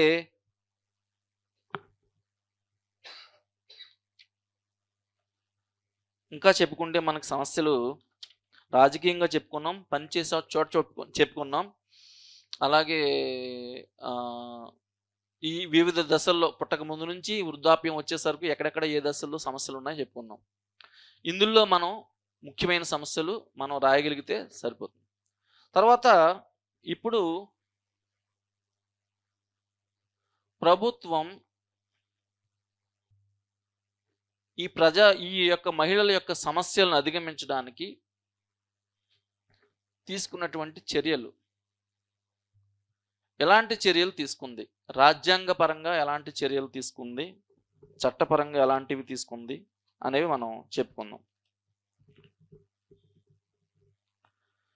ఫస్ట్ మనకి 1950 జనవరి 26న అమల్లోకి వచ్చిన భారత రాజ్యాంగంలో అధికరణ 14 భారతదేశంలో పౌరులు అంటే మహిళా పౌరురాలు అవ్వచ్చు, పురుషుడు అవ్వచ్చు, అందరూ సమానమే.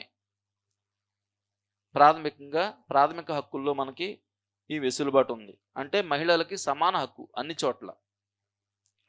అలాగే ఆర్టికల్ 15 సమానం అని చెప్తూ లింగ వివక్ష పాటించకూడదు అని చెప్తూనే కొన్ని వెసులుబాట్లు ఇచ్చింది. వాళ్ళకి ప్రత్యేకమైన సదుపాయాలు కల్పించవచ్చు అనేటువంటి వెసులుబాటు కూడా ఇచ్చింది ఆర్టికల్ 15లో రాజ్యాంగం. అలాగే 16లో ఉద్యోగాల విషయంలో వివక్ష చూపకూడదని చెప్తూనే మహిళలకి ఉద్యోగాల్లో కొన్ని రంగాల్లో రిజర్వేషన్లని ఇచ్చింది. అలాగే అధికరణ, ఇవి ప్రాథమిక హక్కుల్లో వాళ్ళకున్నటువంటి ప్రొవిజన్స్, అవకాశాలు, రాజ్యాంగం ద్వారా కల్పించబడినటువంటి అవకాశాలు. అలాగే చట్టాలు, చాలా చట్టాలు ఉన్నాయి. కొన్ని ముఖ్యమైన చట్టాలు చెప్పుకుందాం మనం. మహిళల రక్షణ కోసం, మహిళల అభ్యున్నతి కోసం, వాళ్ళ సాధికారత కోసం, వాళ్ళని సమాజంలో సమాన స్థాయికి, పురుషునితో సమాన స్థాయికి తీసుకురావడం కోసం అనేక చట్టాలు కేంద్ర ప్రభుత్వం చేసింది. అదే family court act, family court 1954. అలాగే హిందూ మ్యారేజ్ యాక్ట్, వివాహ భద్రత కల్పించాలి భారతీయ మహిళకి అని చెప్పి వివాహాన్ని చట్టబద్ధం చేసింది భారతదేశం 1955లో. అలాగే ఇమ్మోర్టల్ ట్రాఫికింగ్, అనైతికంగా మహిళల్ని ఒక చోట నుంచి మరొక చోటకి తరలించటం నిషేధం. అది 1956లో చేసింది యాక్ట్. అలాగే వరకట్న నిషేధ చట్టం. ఈ వరకట్నం అనేది ఒక సామాజిక సమస్య. ఒకానొక దశ వరకు రీసెంట్గా దీని ప్రభావం భారతదేశంలో తగ్గింది కాబట్టి ఇది నేను మహిళా సమస్య కింద చెప్పలేదు. దీన్ని నిషేధించాలని 1961లో చట్టం. అలాగే ఈ గర్భస్థ శిశువుల్ని ఆడపిల్లలైతే చంపేస్తున్నారనే ఉద్దేశంతో ఈ మెడికల్ టెర్మినేషన్ ఆఫ్ ప్రెగ్నెన్సీ, ఇది 1971లో తీసుకొచ్చారు చట్టం. ఈ చట్టం తర్వాత చాలా వరకు భ్రూణ హత్యలు తగ్గినాయి. బాల్య వివాహ చట్టం 2006, గృహహింస చట్టం 2005, పని చేసే చోట హింస నిరోధించే చట్టం 2012, నిర్భయ చట్టం 2013. ముఖ్యమైన చట్టాలు రాయమంటారా? మీరు రాసుకుంటానంటే అదే కొంచెం స్లోగా చెప్పమంటారు, లేకపోతే ముఖ్యమైన చట్టాలు? ఓకే, స్లోగా చెప్తాను. ముఖ్యమైన చట్టాలు కొన్ని ముఖ్యమైనవి గుర్తుపెట్టుకోండి. ఒక 6, 5 రాస్తే సరిపోద్ది, ఎందుకంటే మనకి అంత టైం ఉండదు రాయటానికి ఎక్కువ అన్ని చట్టాలు. ముఖ్యమైనవి ఏంటంటే హిందూ మ్యారేజ్ యాక్ట్ 1955, వరకట్న నిషేధ చట్టం 1961,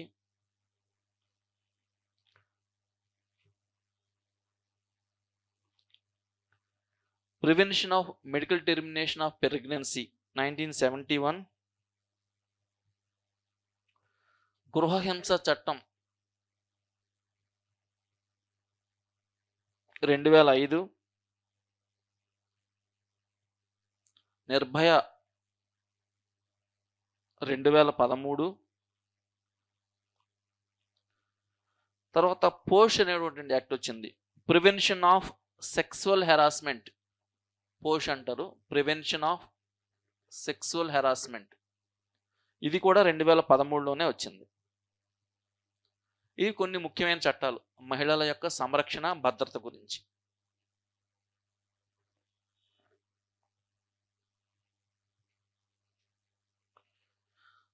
తర్వాత ఇవి చట్టపరంగా. ఇందాక రాజ్యాంగపరమైన రక్షణలు చెప్పుకున్నాం, ఇవి చట్టపరంగా. అలాగే రాజ్యాంగపరంగా అక్కడ కొంచెం నిర్దేశక నియమాల విషయంలో కూడా కొన్ని వాళ్ళకి హక్కులు ఉన్నాయి. ఏంటంటే అవి 39A, ఉపాధి అవకాశాలు సమానంగా కల్పించాలని, సమాన ఉపాధి అవకాశం.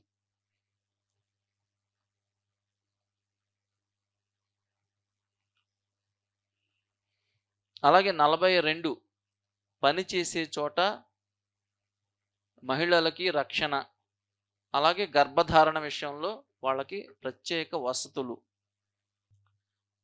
ఈ రాజ్యాంగపరంగా 23 కూడా రాసుకోవచ్చు మనం. ఇవి ప్రాథమిక హక్కులు ఆర్టికల్స్లో ప్రాథమిక హక్కులు. అలాగే నిర్దేశక నియమాల్లోకి వచ్చేసరికి 39A, 42 వచ్చేసరికి పని చేసే చోట మహిళలకి రక్షణ, పని పరిస్థితులు కల్పించడం అనమాట. 47, మహిళల యొక్క ఆరోగ్యం కోసం చర్యలు తీసుకోవాలి, వాళ్ళకి పౌష్టికాహారం అందించాలి. 51A, ప్రాథమిక విధుల్లో మహిళల్ని అన్ని చోట్ల అన్ని స్థాయిల్లో గౌరవించాలి, అన్ని రకాలుగా. మహిళల్ని అన్ని చోట్ల అన్ని రకాలుగా గౌరవించాలి. ఇవి కాకుండా అధికరణ 73 రాజ్యాంగ సవరణ ఈ రాజ్యాంగ సవరణలో అధికరణ వచ్చేసరికి 243 D1 243 T1. పంచాయతీరాజ్ సంస్థల్లో మహిళలకి 33% రిజర్వేషన్లు. అలాగే పట్టణ స్థానిక సంస్థల్లో మహిళలకి 33% రిజర్వేషన్లు. రీసెంట్గా మనకు చేరినవి ఏంటి? చట్టసభల్లో 330 ఏ, లోక్సభలో మహిళలకి ప్రత్యేక రిజర్వేషన్లు 33%. 332 ఏ విధానసభలు, రాష్ట్ర విధానసభల్లో మహిళలకి ప్రత్యేక రిజర్వేషన్లు 33%. ఈ రిజర్వేషన్లు 15 సంవత్సరాల పాటు ఉండాలని 334 ఏలో చెప్పారు. ఇంకొకటి ఉంది, నేషనల్ క్యాపిటల్ రీజన్ ఢిల్లీ విధానసభలో కూడా వీళ్ళకి చట్టసభల్లో మహిళలకు రిజర్వేషన్ ఇచ్చారు. ఆ ఆర్టికల్ ఒకసారి 239 ఏఏ సబ్ క్లాజ్ చూడండి ఒకసారి. నేను అది చూశాను, నాకు దొరకలేదు. 239 ఏఏ సబ్ క్లాజ్ ఉంటుంది. ఇవన్నీ కూడా రాజ్యాంగపరమైనటువంటి హక్కులు, మహిళల కోసం ప్రత్యేక హక్కులు. అలాగే చట్టపరంగా ఇప్పుడు మనం ఇందాక చెప్పుకున్నట్టుగా అవన్నీ కూడా చట్టాలు రాసుకోవచ్చు, ముఖ్యమైన చట్టాలు. అయిన తర్వాత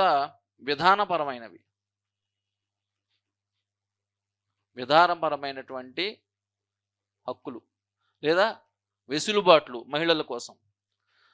ముఖ్యంగా 2001లో మహిళల యొక్క national policy on women empowerment, మహిళా సాధికారత కోసం జాతీయ విధానం 2001, ఇది ప్రభుత్వం తీసుకొచ్చింది. అలాగే 1992లో మహిళల హక్కుల కోసం, మహిళల మీద జరుగుతున్నటువంటి అకృత్యాల నివారణ కోసం, దేశవ్యాప్తంగా రక్షణ కోసం ఏర్పాటు చేసింది జాతీయ మహిళా కమిషన్. అలాగే ఇంకొక స్వతంత్ర సంస్థ, ఇండిపెండెంట్ బాడీ ఏంటంటే రాష్ట్రీయ మహిళా కోష్. ఇది కూడా మహిళల యొక్క ఆర్థిక సాధికారత కోసం, పనిచేసే చోట వాళ్ళకు ఎదురయ్యే సవాళ్ళను అధిగమించడం కోసం, అలాగే వాళ్ళకి ఆర్థిక సహకారం కోసం, మైక్రో ఫైనాన్సింగ్ వ్యవహారాల్లో మధ్యవర్తిత్వం కోసం కూడా ఇది రాష్ట్రీయ మహిళా కోష్ అనేది పనిచేస్తుంది. ఇది ఒక స్వతంత్ర సంస్థ. ఈ 3 రాస్తే సరిపోతుంది మనకి. రాష్ట్రీయ మహిళా కోష్, అలాగే జాతీయ మహిళా కమిషను, అలాగే మహిళా సాధికారత కోసం జాతీయ విధానం 2001. ఈ 3 మనకి పాలసీ పరంగా ఈ 3 సరిపోతాయి. అలాగే 4వది స్కీమ్స్ మరియు పథకాలు, ప్రోగ్రామ్స్. స్కీమ్స్ మరియు ప్రోగ్రామ్స్, పథకాలు మరియు కార్యక్రమాలు. స్కీమ్స్, ప్రోగ్రామ్స్ ఇవి. ఇందులో మనకి రకరకాలు ఉన్నాయి. ఇందులో కూడా మనం కొంచెం సాగ్రిగేషన్ చేసుకుంటే విడివిడిగా, అంటే దేంట్లోకి ఏమొస్తాయి అనేవి. ఆర్థిక పరమైనటువంటి ప్రోగ్రామ్స్, స్కీమ్స్ ఏంటంటే, ముఖ్యమైనది ఆర్థిక పరమైనటువంటి స్కీమ్ ఏంటంటే రీసెంట్గా గవర్నమెంట్ తీసుకొచ్చింది జన్ధన్ యోజన. జన్ధన్ యోజన అనేది దాదాపుగా 70 కోట్లు సుమారు అకౌంట్లు ఓపెన్ అయితే అందులో 50 కోట్ల అకౌంట్లు మహిళలవే. ఈ ఒక సర్వే ప్రకారం జన్ధన్ యోజన అనేది మహిళల యొక్క ఆర్థిక సమ్మిళితత్వానికి పరోక్షంగా దోహదం చేస్తుంది అనేది తెలిసింది. అలాగే డ్వాక్రా సంఘాలు, సెల్ఫ్ హెల్ప్ గ్రూప్స్ దేశవ్యాప్తంగా 1.2 కోట్లు సెల్ఫ్ హెల్ప్ గ్రూపులు ఉంటే అందులో 90% దేశవ్యాప్తంగా ఉన్న సెల్ఫ్ హెల్ప్ గ్రూపుల్లో 90% మహిళలకు సంబంధించినవి. ఈ సెల్ఫ్ హెల్ప్ గ్రూపుల్లో సభ్యులుగా ఉన్నటువంటి సుమారుగా 14 కోట్ల మంది మహిళలు దేశవ్యాప్తంగా వాళ్ళ కుటుంబ ఆదాయాల్ని పెంచడంలో, ఆర్థిక కార్యకలాపాలు నిర్వహించడంలో, పేదరికం నుంచి బయటపడటంలో ఎంతో ఉపయోగించుకుంటున్నారనేది మనకందరికీ తెలిసిన సత్యం. మన తెలుగు రాష్ట్రాలే తీసుకుంటే డ్వాక్రా సంఘాలకు ముందు, డ్వాక్రా సంఘాలకు తర్వాత మహిళల యొక్క ఆర్థిక ప్రాతినిధ్యం చాలా స్పష్టంగా తెలుస్తుంది. ఒక 10 మంది మహిళలు ఒక 5 లక్షల లోన్ తీసుకోవటం, 10 మంది తలా 50,000 తీసుకోవటం, దాదాపుగా ఉన్న 50,000ని సాధారణంగా ఆడవాళ్ళు అనేవాళ్ళు పొదుపుగా ఉంటారు కాబట్టి ఒక ప్రొడక్టివ్ వర్క్ కోసం మాత్రమే ఆ 50,000ని వినియోగిస్తుంటారు. తెలియకుండా వాళ్ళు కుటుంబ ఆర్థిక వ్యవహారాల్లో పాలు పంచుకుంటున్నారు. ఇది పరోక్షంగా పేదరికం నుంచి బయటపడేయడానికి దోహదం చేస్తుంది. అలాగే ముద్రా రుణాలు. ముద్రా రుణాలు ప్రధానంగా 70% మంది మహిళలే ఉపయోగించుకుంటున్నారు. దీని వలన కూడా వాళ్ళ యొక్క ఆర్థిక కార్యకలాపాలు పెరిగినాయి. ఎంతోమంది మహిళలు మహిళా ఎంటర్‌ప్రెన్యూర్స్ కింద మారుతున్నారు. వాళ్ళు ఆర్థికంగా సాధికారకంగా మారటమే కాక ఎంతోమంది మహిళలకి, కొంతమంది మహిళలకి ఉపాధి కల్పిస్తున్నారు. అలాగే వారి యొక్క ఇంకా ఇవి ఆర్థిక పరంగా ముఖ్యమైన కార్యక్రమాలు. రీసెంట్‌గా ముద్ర, అలాగే జన్‌ధన్, అలాగే డ్వాక్రా, ఇవి 3 కూడా వాళ్ళు స్వతంత్రంగా ఎదగటానికి. అలాగే 2006లో తీసుకొచ్చినటువంటి జాతీయ గ్రామీణ ఉపాధి హామీ పథకంలో కూడా మహిళలకు ప్రత్యేకంగా కోటా పెట్టారు. దీనివలన ఏంటంటే వాళ్ళకి కనీసం ఒక 100 పని దినాలు మహిళలకి కల్పించబడుతున్నాయి దేశవ్యాప్తంగా. దీనివలన ఏమవుతుందంటే నేరుగా ఉపాధి, వాళ్ళకి స్కిల్ లేకుండా, ఉపాధి హామీ పథకం ఉద్దేశమే అంతే, స్కిల్లెస్ లేబర్ కాబట్టి మహిళలకి స్కిల్ లేకపోయినా, నైపుణ్యం లేకపోయినా ఉపాధి హామీ ద్వారా కనీసం 100 రోజులు పని దినాలు వాళ్ళకి దొరుకుతున్నాయి. అలాగే మహిళలకి బ్యాంకు రుణాలు, నారీ శక్తి కేంద్రాలు, మహిళా శక్తి కేంద్రాలు అని చెప్పి కొన్ని కేంద్రాల ద్వారా ఆర్థిక వెసులుబాటు వాళ్ళకి కల్పిస్తున్నారు. ఇందులో మనం ముఖ్యంగా 2-3 స్కీమ్స్ రాస్తే సరిపోతుంది. జన్‌ధన్ ఒకటి ప్రధానంగా, ముద్ర ఒకటి, సెల్ఫ్ హెల్ప్ గ్రూపులు. ఈ 3 గుర్తుపెట్టుకుంటే కొంచెం మనకు సరిపోతుంది. ఆ 3 గుర్తుపెట్టుకుని పేర్లు రాసేయకుండా అవి ఎలా ఉపయోగపడుతున్నాయి వాళ్ళ యొక్క ఆర్థిక సాధికారతకు అనేది అనలిటికల్ ఒక పారాగా రాయగలిగితే కనుక అది కొంచెం అనలిటికల్గా ఉంటుంది.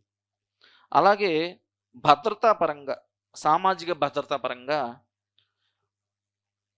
కేంద్ర ప్రభుత్వం తీసుకొచ్చినటువంటి సుకన్య సమృద్ధి యోజన, పుట్టిన పాప దగ్గర నుంచి 10 సంవత్సరాల వయసు వచ్చే వరకు వారి పేరున పోస్ట్ ఆఫీసులో తక్కువ స్థాయి నుంచి గరిష్టంగా పొదుపు చేయడం ద్వారా ఆడపిల్లలకి 21 సంవత్సరాలు నిండగానే మరియు మధ్య మధ్యలో కొంత వారి విద్య కోసం, వివాహం కోసం, కొన్ని అవసరాలు తీర్చుకోవడం కోసం పోస్ట్ ఆఫీసులు ద్వారా ఏర్పాటు చేసిన పథకం సుకన్య సమృద్ధి యోజన. ఇది సామాజిక భద్రత. అలాగే ఏదైనా అకృత్యం వల్ల, సంఘటన వల్ల బాధితురాలైన మహిళలకి రిహాబిలిటేషన్, పునరావాసం కల్పించడానికి ఏర్పాటు చేసిన పథకం ఉజ్వల. అలాగే వన్ స్టాప్ సెంటర్ అనేది ఇటీవల మనం వింటున్నాం. అలాగే దిశ, ఆంధ్రప్రదేశ్లో దిశ యాప్ ద్వారా వాళ్ళకి భద్రత. అలాగే కాల్ సెంటర్లు, అన్ని రాష్ట్రాలు కూడా మహిళల కోసం సింగిల్ నెంబర్ కాల్ సెంటర్లు, అంటే ఒక నెంబర్ 4 డిజిట్సో 6 డిజిట్సో నెంబరు, అది డైరెక్ట్గా పోలీస్ కంట్రోల్ రూమ్కి వెళ్ళే విధంగా వాళ్ళ లొకేషన్ లొకేట్ చేసి వాళ్ళు ఏదైనా ఆపద పరిస్థితుల్లో ఉంటే వాళ్ళని రక్షణ కల్పించేలాగా వాళ్ళ కోసం ఏర్పాటు చేసిన కాల్ సెంటర్, అంటే కాల్ కాల్ సెంటర్సే అవి. అలాగే ఆరోగ్యపరంగా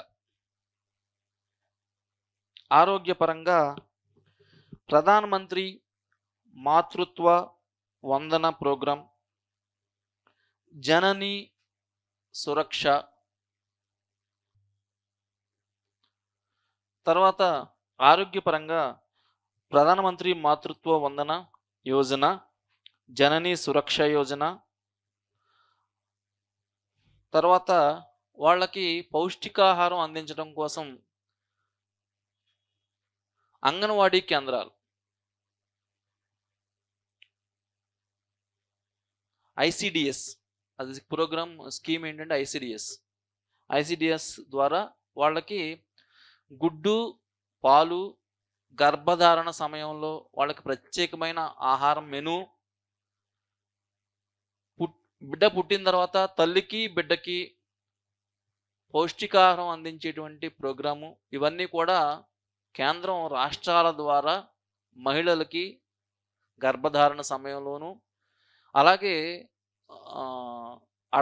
అడల్ట్ అంటే కౌమార దశలో ఉన్న బాలికలకు కూడా 13 సంవత్సరాల వయసు ఉన్న దగ్గర నుంచి ఆడపిల్లల్ని పౌష్టికాహారం అందించే ఉద్దేశంతో ఐసిడిఎస్ స్కీమ్ అనేది అంగన్వాడీ కేంద్రాలు కృషి చేస్తున్నాయి. అలాగే 26 వారాల పాటు ప్రసూతి సెలవు ఆడపిల్లలకి, ఇది కూడా వాళ్ళ యొక్క ఆరోగ్య పరిరక్షణ కోసమే. అంటే ప్రీనేటల్ కానీ పోస్ట్ నేటల్ కానీ, తర్వాత కానీ ముందు కానీ వాళ్ళకి రెస్ట్ ద్వారా వాళ్ళ ఆరోగ్యం పరిరక్షించడం, అలాగే పుట్టిన పిల్లల యొక్క ఆరోగ్యాన్ని కూడా పరిరక్షించడం కోసం. అలాగే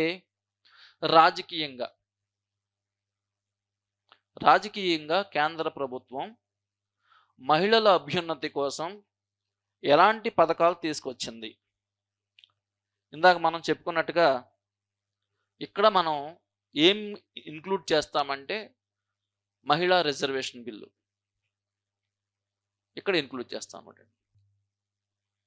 రాజకీయంగా చేసిన ఏర్పాట్లు ఏంటంటే ఫస్ట్ వాళ్ళకి ఇందాక మనం చెప్పుకున్నట్టుగా ప్రజాస్వామ్యంలో చట్టసభలకి ప్రజాప్రతినిధులను పంపడానికి వాళ్ళకి కూడా అవకాశం ఇచ్చేలాగా వయోజన ఓటు హక్కు, సార్వజనీన వయోజన ఓటు హక్కు అనేది ఇందాక చెప్పుకున్నాం, ఇక్కడ మళ్ళీ రిపీట్ చేయాల్సిన అవసరం లేదు మీరు రాసేటప్పుడు కూడా.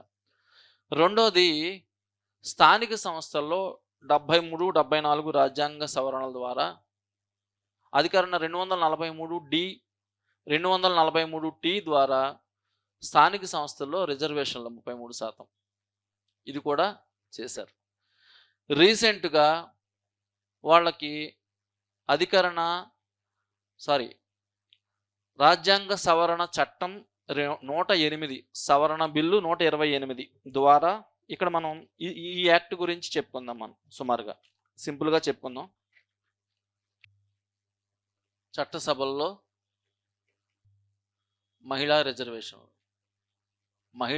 రిజర్వేషన్లు, ఈ యాక్ట్ గురించి కీలకమైన పాయింట్లే చెప్పుకుందాం. మనం ఎక్కువ గుర్తుపెట్టుకో అవసరం లేదు. మొదటిసారిగా దీని బ్యాక్గ్రౌండ్ ఇక్కడే చెప్పేసుకుందాం. ఒకవేళ ఇది ప్రత్యేకంగా క్వశ్చన్ ఇచ్చినా మీకు ఇబ్బంది లేకుండా, మొదటిసారిగా 1996లో మహిళలకు రిజర్వేషన్లు ఇవ్వాలని చెప్పి చట్టసభల్లో ఈ దేవగౌడ ప్రధానమంత్రిగా ఉన్న కాలంలో మొదటిసారిగా అనుకున్నారు, ప్రవేశపెట్టారు. 81వ బిల్లు. అయితే ఇది విఫలమైంది. అలాగే 1999లో వాజ్పేయి గారి టైంలో 85వ సవరణ బిల్లు, ఇది కూడా విఫలమైంది. తర్వాత 2000 2008లో. ఈ టైంలో మనకి మన్మోహన్ సింగ్ గారు ప్రధానమంత్రి.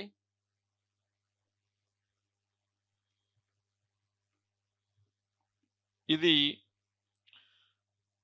108వ సవరణ బిల్లు.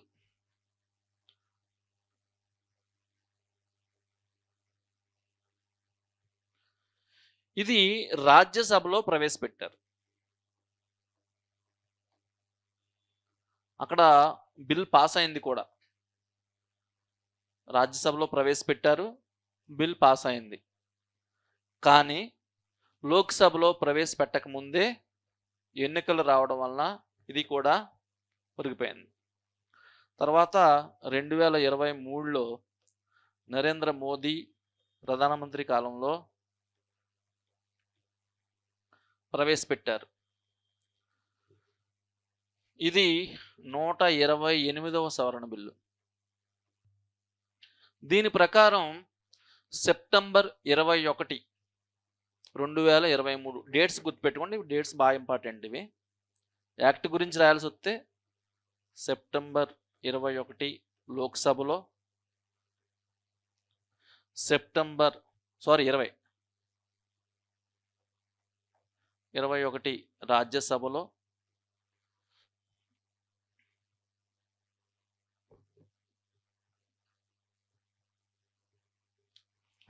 తర్వాత 29 సెప్టెంబర్ 29, ఒక్క నిమిషం, సెప్టెంబర్ 29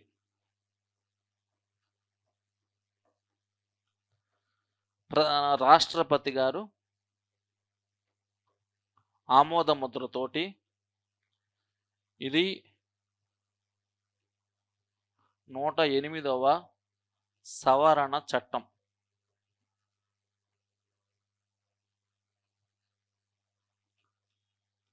మారి అమల్లోకి వచ్చింది.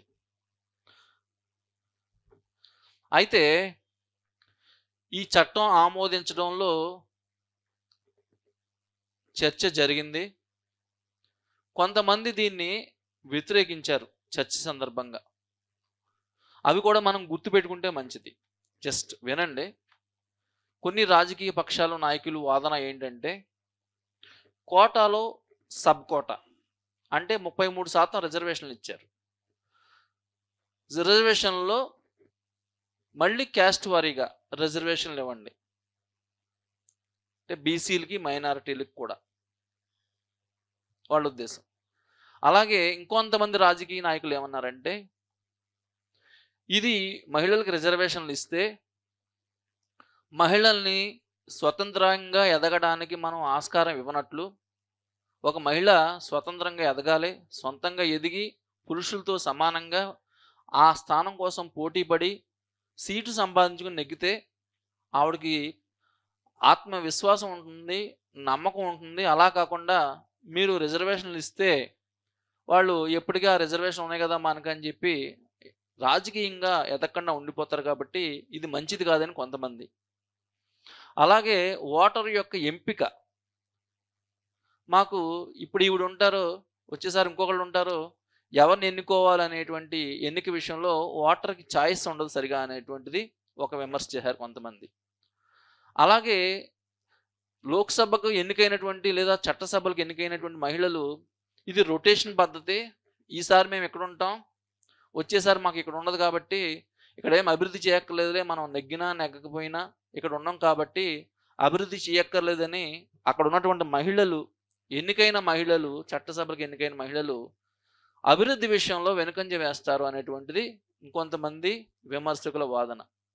కానీ యుఎన్ ఫర్ ఉమెన్ అనే సంస్థ చెప్పినట్టుగా ఒక్కసారి అంటూ వాళ్ళు మహిళలు కనుక చట్టసభల్లో ప్రవేశిస్తే వాళ్ళ యొక్క వాటా 33% కనుక ఉంటే క్రమంగా ఒకటోసారి, రెండోసారి, మూడోసారి మహిళల యొక్క ప్రాతినిధ్యం, రాజకీయాల్లోకి వచ్చేటువంటి మహిళల యొక్క ఆ ఆతృత, అవకాశాలు అనేవి పెరుగుతాయి. కాబట్టి క్రమంగా న్యూజిలాండ్ లాగాను, లేకపోతే క్యూబా లాగాను, మెక్సికో లాగాను భారతదేశంలో కూడా చట్టసభల్లో మహిళల యొక్క ప్రాతినిధ్యం క్రమంగా పెరుగుతుంది, 33% దగ్గర ఆగిపోదు అనేటువంటిది నిర్ణయించి ఈ చట్టాన్ని ఆమోదించారు.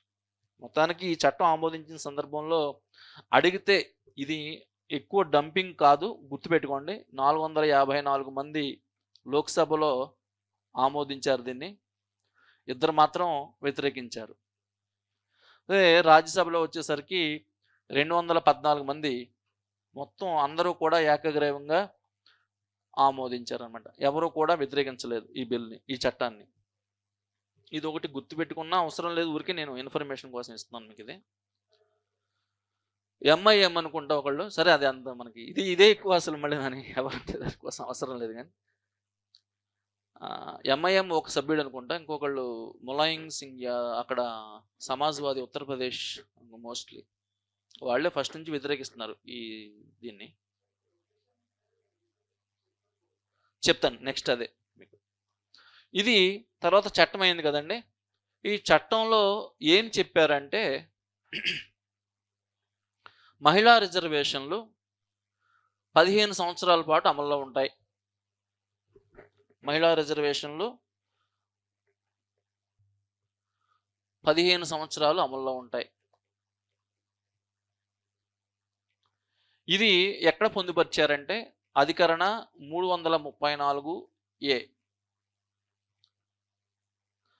15 సంవత్సరాల తర్వాత ఉండవు అనేది మనం చెప్పగలమా అంటే, చర్చ చేసినటువంటి ప్రజాప్రతినిధుల ఉద్దేశం ఏంటంటే 15 సంవత్సరాలు కనుక ఇది రొటేట్ చేయగలిగితే భారతదేశంలో రాజకీయ చైతన్యం వెల్లివిరిసి మహిళలంతా కూడా రాజకీయ చైతన్యంలోకి, రాజకీయాల్లోకి వచ్చేసి వాళ్ళు పురుషులతో పోటీ పడి సమానంగా రాజకీయాల్లో రాణిస్తారు అనేటువంటిది ఈ చట్టాన్ని నిర్మించినటువంటి ప్రజాప్రతినిధుల ఉద్దేశం.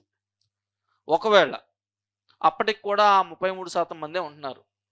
ఈ 33 మంది ఉంటే చాలు అనే పరిస్థితి ఉంది, పెరగలేదు.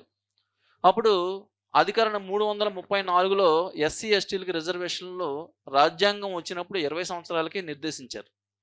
కానీ ప్రతిసారి రాజ్యాంగాన్ని సవరిస్తూ ఇంకొక 20 సంవత్సరాలు, ఇంకొక 20 సంవత్సరాలు రిజర్వేషన్ ఎలా పొడిగిస్తున్నామో ఇది కూడా 15 సంవత్సరాలు పొడిగిస్తూ వెళ్తారు అవకాశం ఉంటే. 15 సంవత్సరాలు అనే టైం బౌండ్ ఏంటంటే రొటేషన్ పద్ధతి. రిజర్వేషన్లు ఎలా ఇస్తారో రొటేషన్ పద్ధతి. ఎలా అంటే రొటేషన్ పద్ధతి ఎంతకాలం అంటే 15 సంవత్సరాలు. రొటేషన్ పద్ధతి అంటే మనకి 543 సీట్లు ఉన్నాయి. 5 సంవత్సరాలకి ఒక లోక్సభ ఎన్నుకుంటారు. కాబట్టి 3 లోక్సభలు ఒక్కొక్క లోక్సభలో 181 మంది మహిళలు ఉంటారు. ఈ రొటేషన్ పద్ధతి అంటే మొదట ఒక 181 మందిని మహిళలకి ఇస్తారు, 181 సీట్లు. నెక్స్ట్ రెండో 5 సంవత్సరాలు ఈ 181 తీసేసి ఇంకొక 181 సీట్లకి మహిళలకి కేటాయిస్తారు, ఇంకొక 181 సీట్లు. ఆ తర్వాత ఇంకొక 5 సంవత్సరాల తర్వాత మరి మిగిలిపోయిన 181 సీట్లని మహిళలకు కేటాయిస్తారు. అయింది కదండి. 181/543 అంటే 1/3 కదా. 181 సీట్లు మహిళలకు కేటాయిస్తారు 543లో. ఈ 181 అయిపోయిన తర్వాత నెక్స్ట్ మళ్ళీ లోక్సభలో మళ్ళీ ఇంకొక 181 సీట్లు. ఆ 181 అయిపోయిన తర్వాత చివరి 181 సీట్లు. మరి మొదటి 181 ఏంటి, రెండో 181 ఏంటి, మూడో 181 ఏంటి అనేది ఎవరు డిసైడ్ చేస్తారంటే పార్లమెంటు చట్టం. ఎలా నిర్ణయిస్తారు అంటే పార్లమెంటు చట్టం. అయ్యా అదే అండి పార్లమెంట్ చట్టం. పార్లమెంట్ చట్టం నిర్ణయిస్తుంది. ఇది లాటరీ అంటే కుదరదు. ఇప్పుడు మీరు 543 181 లాటరీ చేశారు, మళ్ళీ నెక్స్ట్ ఎన్నికలకి మళ్ళీ లాటరీ వేస్తే వచ్చినాయి వస్తే. కాబట్టి మొదటి 181 ఏంటి, రెండో 181 ఏంటి, మూడో 181 ఏంటి అనేది ఒక పార్లమెంటు చట్టం ద్వారా. హైదరాబాద్ ఉంది, హైదరాబాదు, మల్కాజ్గిరి, చేవెళ్ళ ఈ ప్రాంతంలో ఈ 3 వచ్చినాయి. ఫస్ట్ 6 రావాలి కదా, 5 కానీ 6 కానీ రావాలి కదా. ఇంకొక 2 వచ్చినాయి. ఈ 5 మొదట ఉండాలి మహిళల కోసం అని చెప్తారు. నెక్స్ట్ ఎన్నికలకి ఇంకొక 5 నిర్వహిస్తారు, నెక్స్ట్ ఎన్నికలకి ఇంకో 6. మొత్తం మీద ఆ 17 సీట్లు 5, 6 చొప్పున 3 సార్లు కింద చేస్తారు అనమాట. 6, 6, 5 కింద. తర్వాత ఈ పార్లమెంట్ చట్టం అనేది చెప్పాను కదండి, 334 15 సంవత్సరాలకు నిర్దేశించారు. మళ్ళీ దీన్ని పెంచాలనుకుంటే చట్ట సవరణ చేయాలి, రాజ్యాంగ సవరణ చేయాలి. తర్వాత ఇది ఎప్పటి నుంచి అమల్లోకి వస్తున్నదే ఇక్కడ ప్రశ్న. కాదు, చెప్తానండి. ఎప్పటి నుండి అమల్లోకి వస్తుందంటే టెక్నికల్గా ఏం చెప్పారంటే రాజ్యాంగ సవరణ చట్టంలో 2021 తర్వాత 2026 తర్వాత జరిగేటువంటి జనగణన అనుసరించి నియోజకవర్గాలను నిర్ణయిస్తారు.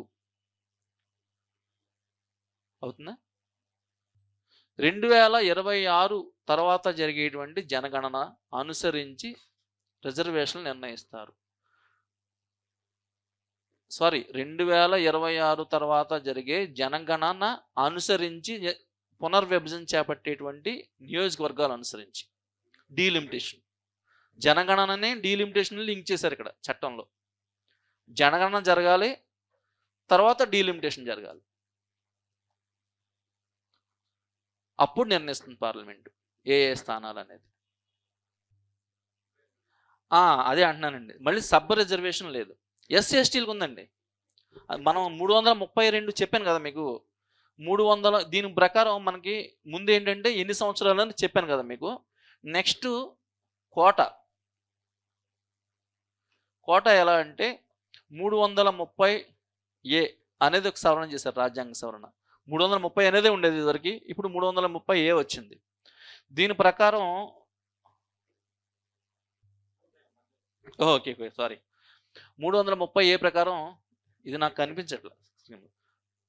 లోక్సభలో ఎస్సీ ఎస్టీలకి రిజర్వేషన్లు ఉన్నాయి.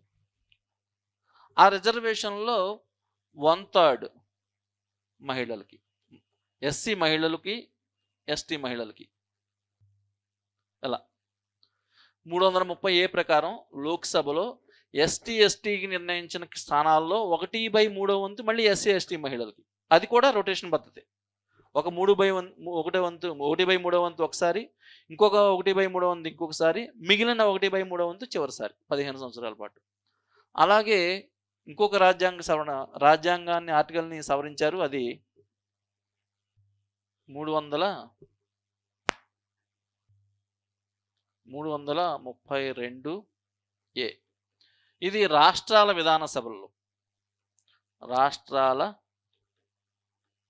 విధానసభ ప్రతి రాష్ట్రం యొక్క విధానసభలో ఎస్సీ ఎస్టీలకి కేటాయించినటువంటి స్థానాల్లో 1/3 వంతు మహిళా ఎస్సీ ఎస్టీలకు. అలాగే జాతీయ రాజధాని ప్రాంతం ఢిల్లీలో ఉన్నటువంటి విధానసభలో కూడా మహిళలకి 1/3 వంతు రిజర్వేషన్లు ఇచ్చారు. ఇది మనకి రిజర్వేషన్ల గురించి చెప్పినటువంటి చట్టం. ఈ చట్టం అమల్లో కొద్దిపాటి గందరగోళం ఉంది. అమలయ్యేదాకా కూడా దీని మీద మనకి స్పష్టత వచ్చేటువంటి అవకాశం లేదు. సరే, ఇలా రాజకీయంగా, ఆర్థికంగా, చట్టపరంగా, విధానపరంగా దేశంలో ప్రభుత్వాలు, కేంద్ర ప్రభుత్వం కానీ రాష్ట్ర ప్రభుత్వాలు కానీ అనేక చర్యలు తీసుకున్నప్పటికీ కూడా మనలో ఏమైనా ఇంకా మార్పులు రావాల్సి ఉందా? సామాజికంగా, కుటుంబ పరంగా, మన వ్యక్తిగతంగా ఎలాంటి మార్పు వస్తే స్వతహాగా మహిళల యొక్క సాధికారిత సాధ్యమవుద్ది? రాజకీయ సాధికారత ద్వారా అన్నీ సాధ్యమేనా?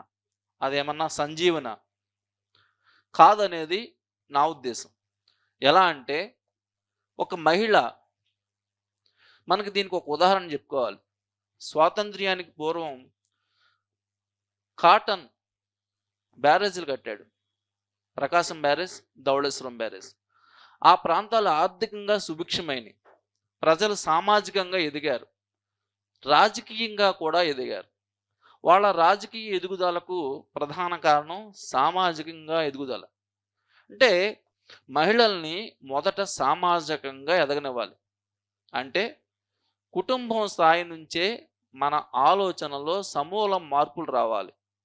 ప్రతి తల్లి తండ్రి, సోదరుడు సోదరి ఎవరైనా సరే మహిళల విషయంలో ఆలోచించే ధోరణి మారాలి.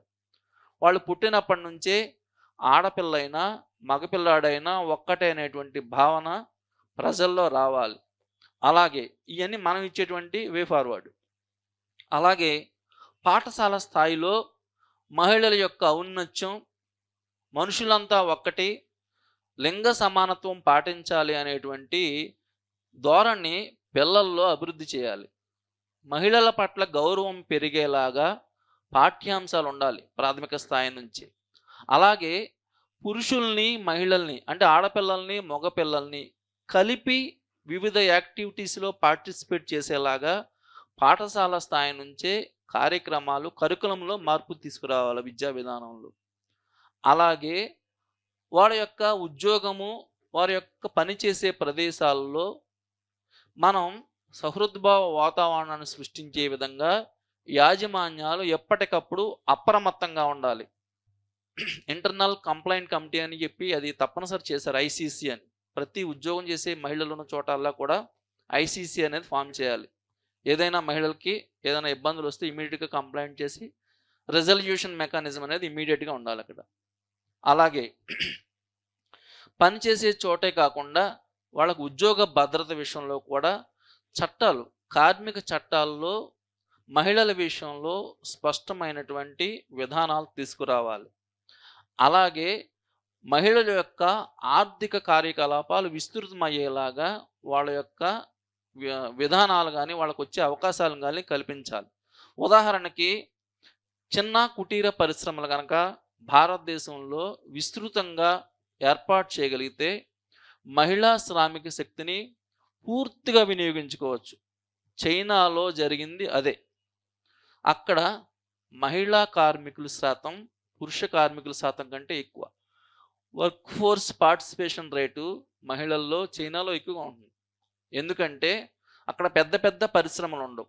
మొబైల్ ఫోన్స్ని కూడా ఇంట్లోనే తయారు చేస్తారు.